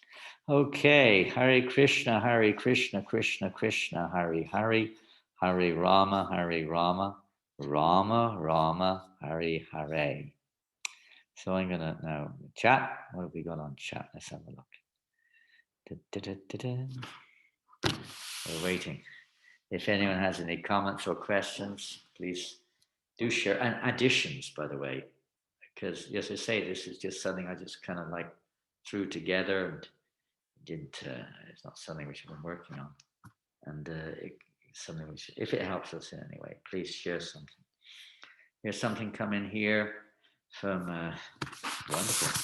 Unending list of causes of enthusiasm. I was wondering if so many things are causing us to be happy, enthusiastic. What is ceasing such a state of being? And how shall we train ourselves to sustain enthusiasm? How do we maintain a constant state of selfless service? Whew. Not only occasionally we get that little feeling, we can all relate to that question, I'm sure, or that comment. It focuses around, there may be many, you could say, supports there, but ultimately focuses around our ultimate goal, putting Krishna in the center. He's unending enthusiasm. The devotees who've got Krishna at the center of their lives in their own ways are unendingly enthusiastic. They're so associating with such personalities. Their happiness is absolute because they're connected to Krishna, the reservoir of pleasure. So to connect with the pure devotees of the Lord, to make a relationship, to develop, realize we have a relationship with Krishna. It's not just a thing. He's not just a means to an end. He is the goal, the means, everything. To remember we have a relationship, to be conscious of Krishna, to be conscious of Krishna, to be conscious of Krishna's representative, to be conscious of the means that he's given us to achieve Krishna, or please Krishna, to be conscious. Becoming a little bit conscious sometimes is also important. And that's evoked, generally speaking, in the association of devotees who are enthusiastic. Association is brought about mainly by association. How do we become warm and stay warm? We have to associate with fire and stay in the association of fire. So how we become enthusiastic, we have to associate with those who are enthusiastic and stay in the association of those who are enthusiastic by whatever means we can, be it meditating in our minds, be it through the internet, be it physical, be it what it may, but to keep that association and not keep putting our temporary goals in the picture, dominating all the time. If we have many temporary goals, we can also place those before such personalities, and they may, sometimes they tell us, forget that. Sometimes they say engage that in Krishna service, depending on the situation. So it's a matter of our choice of association, and make that choice. If you're serious, you'll make the right choice. Associate with devotees, Guru Shastra Sadhu, and act intelligently. Okay, here's another sweetie. Sometimes it's so difficult to stick to goals. How can we stay determined in our goal? How can we stay determined in our goal? Well, a lot of that is similar to the previous one. As far as I can see, it's by proper association. On our own, it's Well, what can you say? How will we reach our goal on our own? It's not possible without Krishna's help, and Krishna's help comes through others. So we have to associate with devotees who can give us that strength to, and a few of the other points I mentioned can be added in prayer, and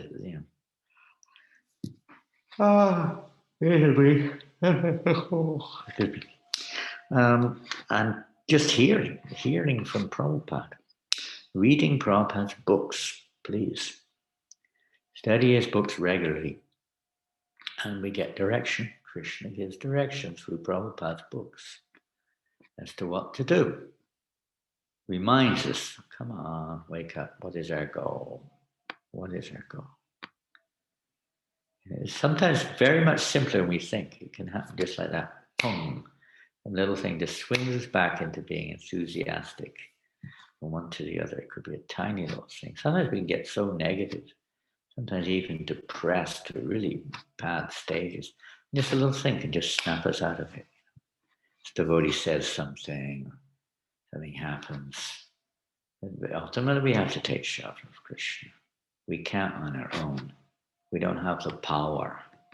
We have to take shelter of those who are like Garuda and the Sparrow. Was a sparrow, you could say, had an unending determination because of intense attachment, but unfortunately, we're not so attached to Krishna. But we can become attached to devotional services, various services. Prabhupada said, specific service, we can become attached to that. That's good. In the beginning stages, particularly, we may be very attached to a particular devotee, but be careful in case we get disappointed. But where it's a positivity, we can take shelter and become attached to their positive input. And ultimately, we become attached to the deities, we become attached to kirtan, attached to prasadam, not a bad one. It's an easier one. We may become attached to many different things, which are at least related to Krishna. Something on the path to pure devotional service, because our love for Krishna is not awoken, but the pure devotees give us the opportunity to act in such a way as to awaken our love for Krishna. And we try to be enthusiastic about what we're doing, and that will be naturally help us to progress out of the modes of nature. And we can become steadier, and that's the idea of association and initiation, is to become steady in our devotional service. Associating with those who are steady is very important in that regards to help us to become steady. Let's see what's next. Jai Shri Prabhupada, very good. Sticking to our goals, we need reminding. That's why we're reading regularly. The deities, the association of devotees reminds us of our goal. Krishna himself may in the heart mercifully remind us also. Hare Krishna, some pranams here. Nothing to say on that one. Here's another one. What are the symptoms of one making spiritual advancement that helps us keep enthusiasm? Thank you very much for that comment. Question. Well, this is sometimes a hard one to digest, you could say. Well, Prabhupada generally says two things. When there's a reduction in our attraction to the material thoughts that come into our mind, when we're not so interested in meditating on them or pursuing them, and when there's more attraction to thoughts related to devotional service to Krishna or hearing and chanting about Krishna. These are when we see these symptoms evolving. Now, there may be a testing period, or there is a testing period, when it seems sometimes that there are more thoughts than usual for material things coming into our minds. And we sometimes think, my goodness, I didn't have these thoughts before I started chanting Hare Krishna. What is going on here? It seems like I got more, greedy thoughts and more envious thoughts and more lusty thoughts. I can't remember having these before. Of course, we were living in a world which just slowly enacts lust, greed, anger, and envy in our daily lives anyway, in its very existence. But we don't notice it so prominently because it's kind of when you're in the water, you don't notice you're wet because you're surrounded by water. When you're out of the water, just a drop of water seems like, my goodness. It's like, so for inspiring devotees, sometimes this is a test also. all these thoughts, all these impressions, maybe not acting on them, but they're there in an unmanifest, aparubdha forms within our consciousness. And when we start chanting and engaging in service, then these aparubdhas, it's like Prabhupada's example, when we're making ghee, we take butter sometimes and boil the butter. All kinds of impurities come out. We don't even recognize it until we start boiling it. When the fire cleansing, it's a matter of cleansing, it's gold, cleansing gold by fire. And impurities come out. They're already there, but they're just not seen. You're in a dirty place, you don't notice dirt. Everything's dirt. So it's all dirt. As we clean, we notice, oh, yeah, that's dirty. And some dirty thoughts come up. They're already there. They come to the surface. What do? We can take shelter of those dirty thoughts. We may think they're a result of devotional service. Sometimes they're not. A result of devotional service, bring them to the surface. Prabhupada, or pure devotees, the Acharyas, Krishna himself in the Bhagavatam, explains this, that sometimes it appears like a sinful reaction coming up in the performance of our devotional service, but it's not. It's Krishna's personal hand working to remove the very desire to perform activities which creates those nasty desires. So the secret is that they'll come and not to, it's like an unwanted guest. They may come, you don't pay them attention, they'll go away. Because it's not easy to do that. Sometimes they demand attention, sometimes we do get overwhelmed in the neophyte stage by their presence. But we get back again on course. We just get wherever the mind wanders, Krishna says, bring it back under the control of the self. Come back. But we just reminding, got to be on guard a little bit. They do come. The mind is full of material desires. All the time they're coming, because they're from the past. Or is Krishna's personal hand working to help us to advance in spiritual life? Test is a test. Testing is not a karmic reaction. It's Krishna testing us to become stronger, to take shelter of him, to realize on our own we cannot. It's not so much the material desires that come in the mind. The first verse of Nectar of Instruction, Vacha Vegam Manasakroda Vegam Jiva Vegam Udapasta Vegam, is not to be without these pushing desires, but it's not to be disturbed by them. So we become undisturbed by taking shelter of the undisturbed. Take shelter of the infallible Lord. Otherwise, you can't deal with them, maybe some degree, for some circumstances, by reason and argument, or by some adjustments. Some practice Siddhanta said, beat them with a shoe, beat them with a stick, this, that, the other. But ultimately is taking shelter of the infallible lotus feet of the Lord. And that comes through the mercy of the pure devotees, taking shelter of prayer, taking shelter of the holy name, taking shelter of the association of devotees, such as Shastra, calling out help. When danger comes externally, if someone's attacking us with a gun or a knife, what do? We don't generally say, welcome, please shoot me. Not generally. We try to escape, we try to protect ourselves, whatever it is. Or we call for help. So when these thoughts come in the mind, it's a great opportunity to call for help. Try to protect ourselves in the real sense of the term from the impending danger of waves of material desire. We may be able to harness them and engage them in Krishna service. That's one process, which we try to do, depending. In many cases, that can be done. Now, how do I deal with this? How do I engage this desire in Krishna service? If we can, intelligence can tell us how to do that by previous experience or what we heard, very good and well and good. Otherwise, we have to be careful it doesn't engage us in its service. We get carried away again, going down memory lane, dreaming and meditating on all of those frustrating pleasures that we had when we were children or youth or earlier in our lives, etc., or what we think other people are getting, etc. So we have to be a little bit cautious there. Okay, hey, wait a minute, Minneapolis, what's this? Hare Krishna. I tried to look up about the sparrow with no luck. I found something very interesting. Kala Chakra, my old friend Kala Chakra, I haven't seen him in decades.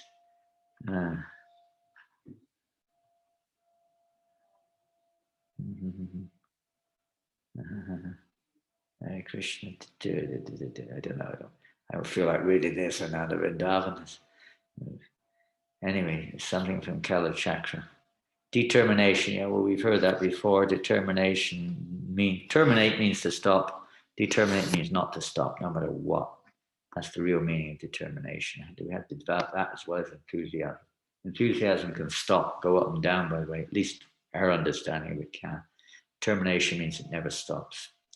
First instruction, the first instruction of Srila Narada Muni to Yudhishthira Maharaj: by making plans with determination, one should give up lusty desires for sense gratification. That's exactly what Prabhupada said earlier, that by meditating, by thinking on how to help spread this Krishna consciousness movement, we can become free of these lusty desires or material desires for sense gratification. Very nice. Thank you for that. That's Srimad Bhagavatam 7, 15, 22 to 26. Very, very nice. Thank you for bringing that up. How do enthusiasm and determination, I've just mentioned them, relate to each other? Hare Krishna. There's a question from Kavitri. Okay, I missed it somewhere. Okay, here it is. How to overcome the tendency to expect reciprocation from Guru and Krishna when we engage in service? From Malaysia. Kavitri from Malaysia. So very nice point. We expect some reciprocation. You've written 10,000 letters and you never got one reply. I know what it's like. Believe me, there's some in the gurus in ISKCON who get thousands of letters a week. What do you expect them to do? I don't know. They may have 50 secretaries, and then you get disappointed because you know it's not from them directly. But they would spend 24 hours a day answering sometimes. With the internet these days, it wasn't the case before. You had to sit down and write a letter and send it. Maybe it took a week to get there and 4 weeks to get back. Sometimes go here and there, and so on and so forth. Well, reciprocation from Guru and Krishna. What is that reciprocation? How do we understand it? Is it just verbal? Is it some externally visible sign? How do we get that reciprocation? What is it? It comes in many ways. It may be some of the points we were hearing just now about material desires coming up so we can cleanse them out. It may be being resituated in a situation. Why is this happening to me? The fact of the matter is Krishna is always reciprocating. The Guru is always reciprocating. It may not be understood like that. We may not agree with it. We may be like children. They do not understand how their parents are acting for their welfare. Why are they not giving me what I want? How are they reciprocating with me? We may think like that sometimes, but they don't. Krishna doesn't. The pure devotee doesn't. They're always thinking of our welfare, and whatever happens to us, whatever happens in our lives, there's always the hand of the Lord working there for our ultimate benefit. Try to remember the Lord works always in this way. He's not an ungrateful person who doesn't care. Anyone who renders service, he takes personal interest. But that may involve sometimes relocating. It may involve not being respected. It may involve a little bit of what we call suffering, because we're still identifying with the material world and we think devotional service means a material reward. And in the beginning, that may be understandable. But if we're to advance in Krishna consciousness, then that is not the process. That may be a part of the initial process. It is not the process. Krishna wants us to come to Anyabhilasatashrinyam Jnana Karmadhyanavartam, unalloyed devotion, without any desire for any respect, any return, any material facility, even for liberation, anything like that. Just to come to the platform of existing for the pleasure of Krishna. That's maybe a little distance away, but this is all part of the process. So you can inquire from those devotees you're associating with, more mature devotees, to understand the details of particular situations we find ourselves in. Why is this happening to me? We often ask, why is this happening to me? Why are bad things happening to good people? It's a famous statement talked about many times. But we don't know what it means. what is good and what is bad. We don't know what it means. We're still relative. We're still seeing things relatively speaking. We have to hear from the Absolute. Hear from the Absolute. We will not be so disturbed. When you hear Srila Prabhupada's legacy, his journey, his preaching, it's going to help a lot in reassuring ourselves how Krishna's hand works. Even materially speaking, I mean, there are examples, even materially. And one famous example, I think it's Lincoln, one of the famous American presidents, was literally a failure in most of his life until he was 70. Then he became the president of America. Everything was going, it just didn't work, because he had high goal, determination, you could say, and karma. That's not what we're depending on, karma, we're depending on Krishna, but the principle is there. To achieve something very good, it takes a little time. And all the things that happen are Krishna's hand working to facilitate us reaching our goal. Now, if we have a goal which is not ultimate, a goal which is not favorable, then certainly if Krishna is very kind, he will frustrate us. He takes it away, he doesn't give us what we want, and we get like babies. Why is this happening to me? And then we gradually grow up. And not be measuring it according to our relative understandings, but it's within the heart. We're filling ourselves more and more. Well, again, there are different stages of feeling hopeless, helpless. These things may also be there in the heart, but it's not just hopeless, helpless. It's a state of actually depending on Krishna. You're my only shelter. If you read Gopinath by Bhaktivinoda Thakur, you'll see how good. If you're a materialist, you'll think that Bhaktivinoda Thakur needs to see a psychiatrist or something. He's putting himself in such a situation, it appears like he's a hopeless case, overwhelmed by everything you can think of, practically the most sinful creature, got all this nasty nature and everything. This is a genuine feeling of a soul on the path of devotional service. He's speaking this out of his own, obviously out of his own heart, but he's also speaking it for us.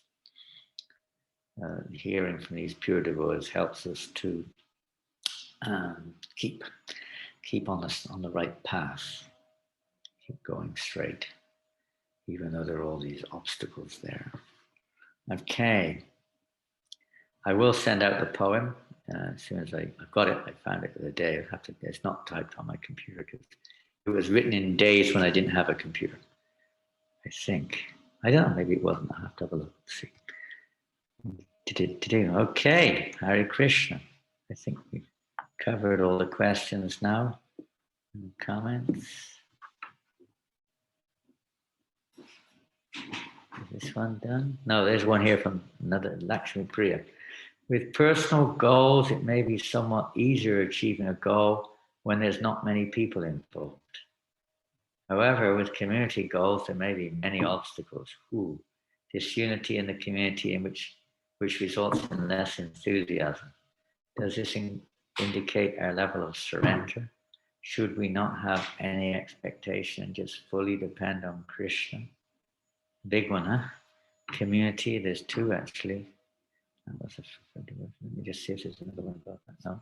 Okay, so this is community, unity and diversity. Huh? Community living is not an easy one. There's no doubt about that. And sometimes we try to make a community based upon our conditionings. It doesn't work. A community can only work if there's a solid program where everyone comes together and puts Krishna in the center. That doesn't just mean a theoretical presentation, it means a practical execution of togetherness. That the community has to come together a lot for hearing and chanting.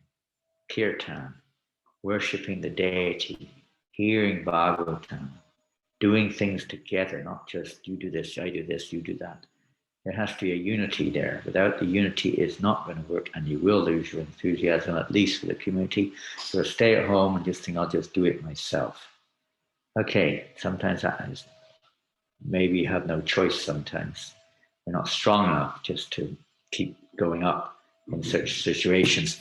But the real thing is the community has to understand, if we want a community, is not just based upon everyone just coming together and having a kitchery of ideas and just squabbling over it.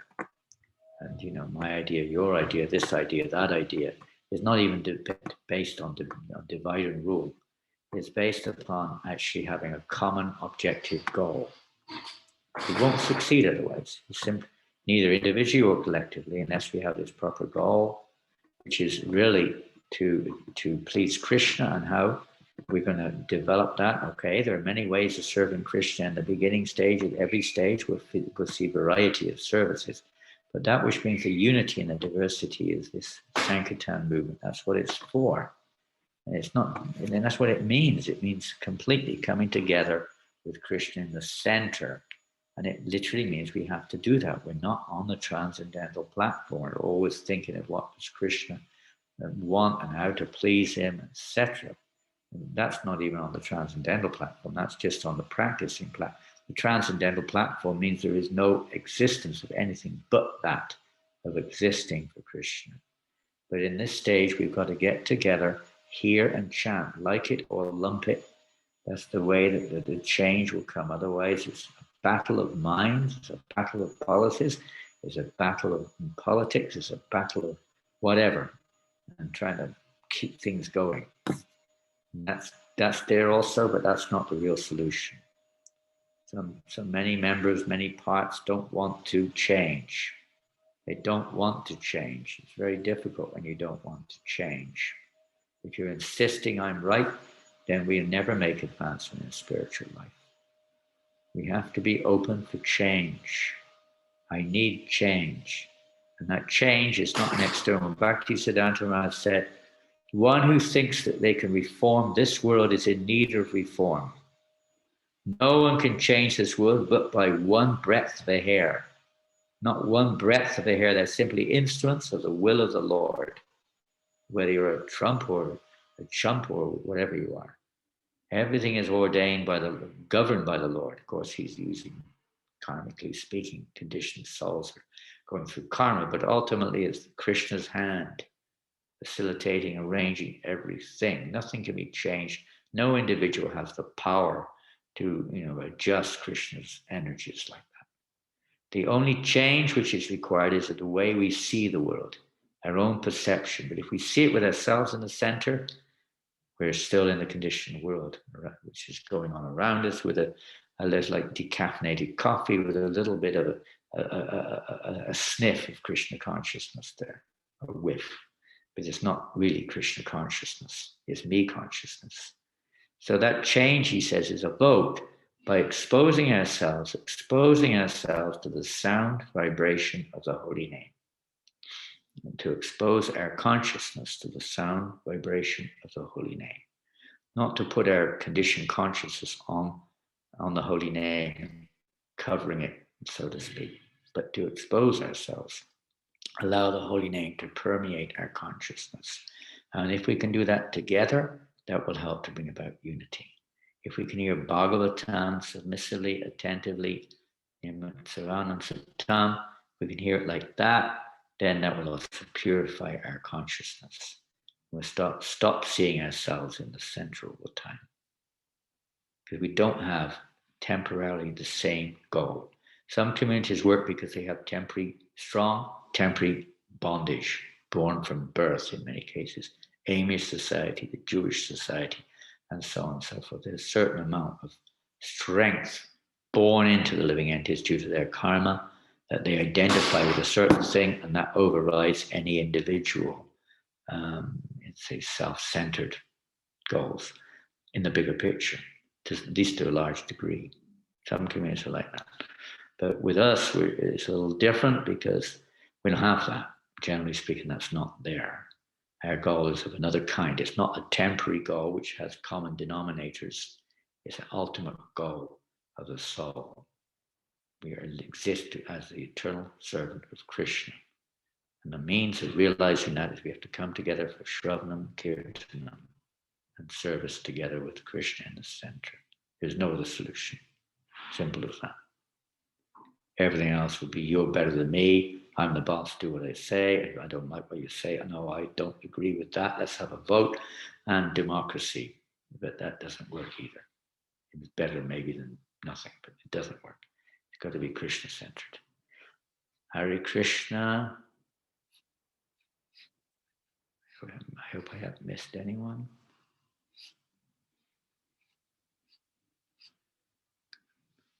Okay, thank you all very much.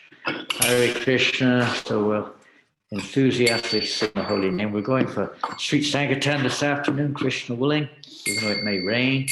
We will not let the rain stop us. People are going out for sense gratification in the rain. They're willing to, work in the rain. They're willing to go shopping in the rain, play sports in the rain. They do all sorts of things if they, because they want something. So why should we let the rain stop us?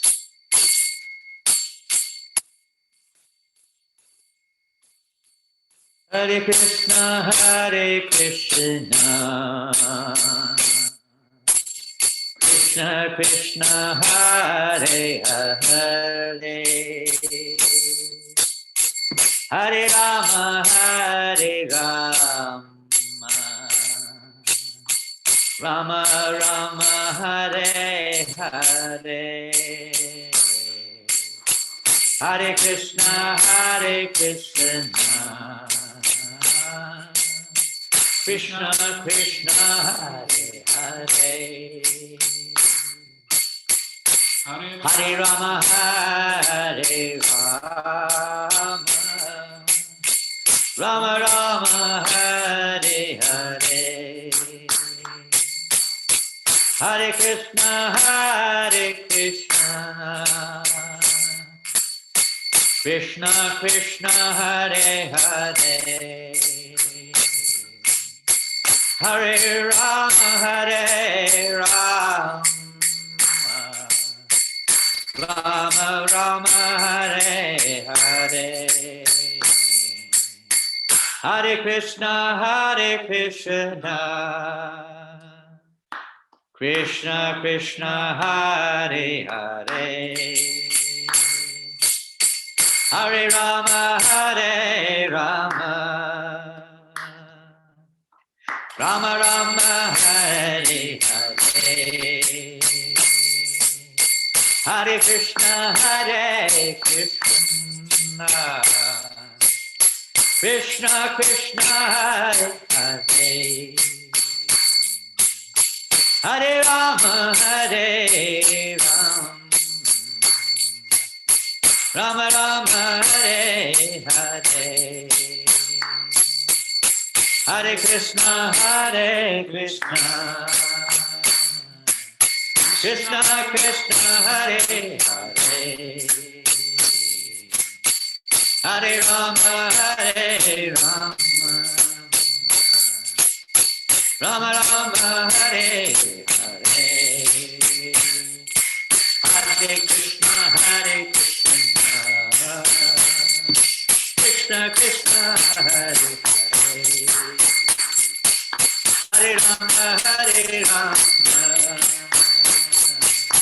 Rama Rama, Hare Hare. Hare Krishna, Hare Krishna. Krishna Krishna, Hare Hare. Hare Rama, Hare Rama. Rama Rama, Hare Hare. Hare Krishna, Hare Krishna.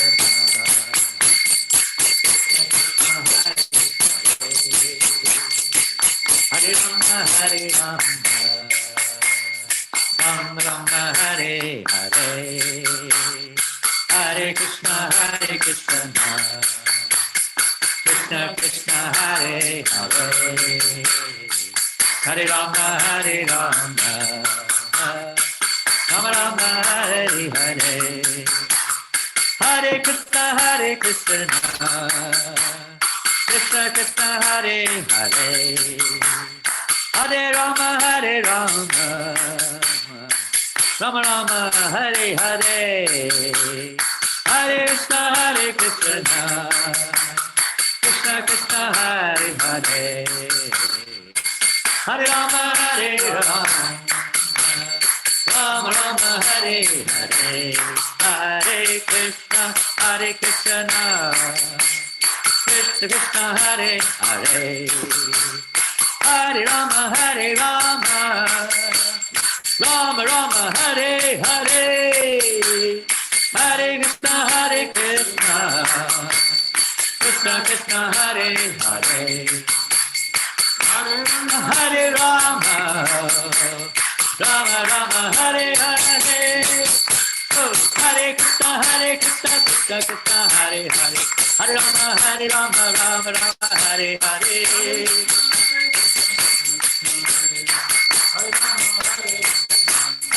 Hare Krishna, Krishna Krishna Hare Hare, Hare Rama, Rama Rama Hare Hare.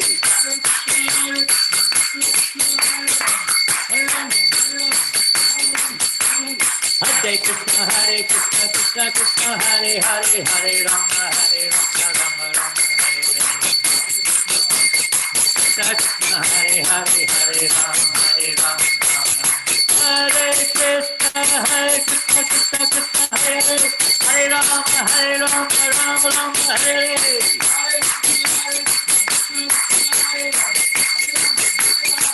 Whoa, whoa! Hare Krishna, Krishna Krishna Hare Hare, Hare Rama, Rama Hare Hare. Krishna, Krishna Hare Hare. Hare Krishna, Krishna Hare Hare, Hare Rama, Rama Hare Hare.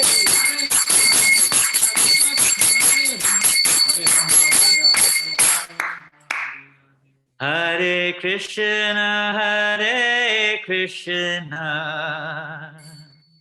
Krishna Krishna Hare Hare, Hare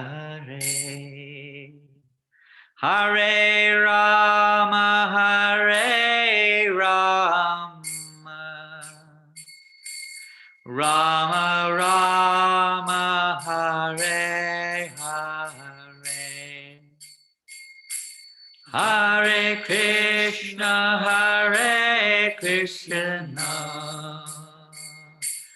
Krishna Krishna Hare Hare, Hare Rama,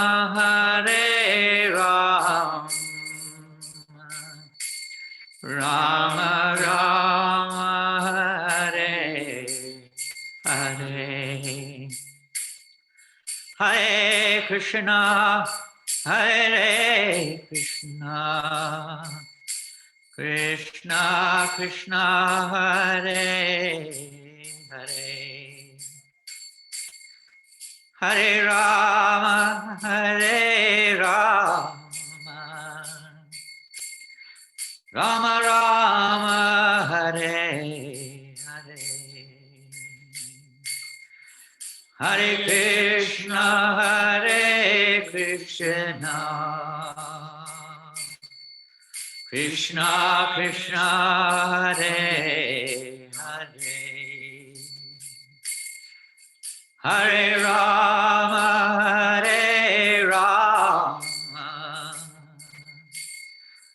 Rama Rama Hare Hare.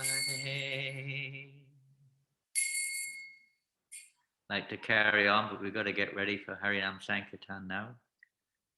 Srila Prabhupada ki jai, Harinam Sankirtan ki jai, Haribo! Haribo! Haribo! Haribo! Haribo! Haribo!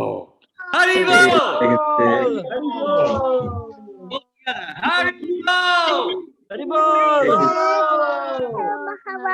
Maharaj! Jai Maharaj! I'll answer the other part of Lakshmi Priya's question next week. There was two parts. I got the second part. Haribol Maharaj.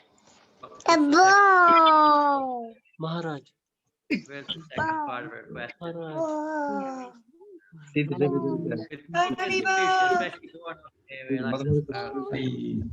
Well done. Srila Prabhupada ki jai! Haribo! Harinam Sankirtan. Haribol. Haribol. Hare Krishna. Haribol. Wherever you are, New Zealand, Fiji, Australia, Malaysia, Philippines, England, Ireland, France, Germany, Holland, wherever it is, India, everywhere, wherever you are. Haribol. Hare Glory to Srila Prabhupada. Czech Republic, Slovakia. Hare Krishna, Haribol. Hare Krishna, Haribol. All glory to you, Maharaj. Krishna. Pastor.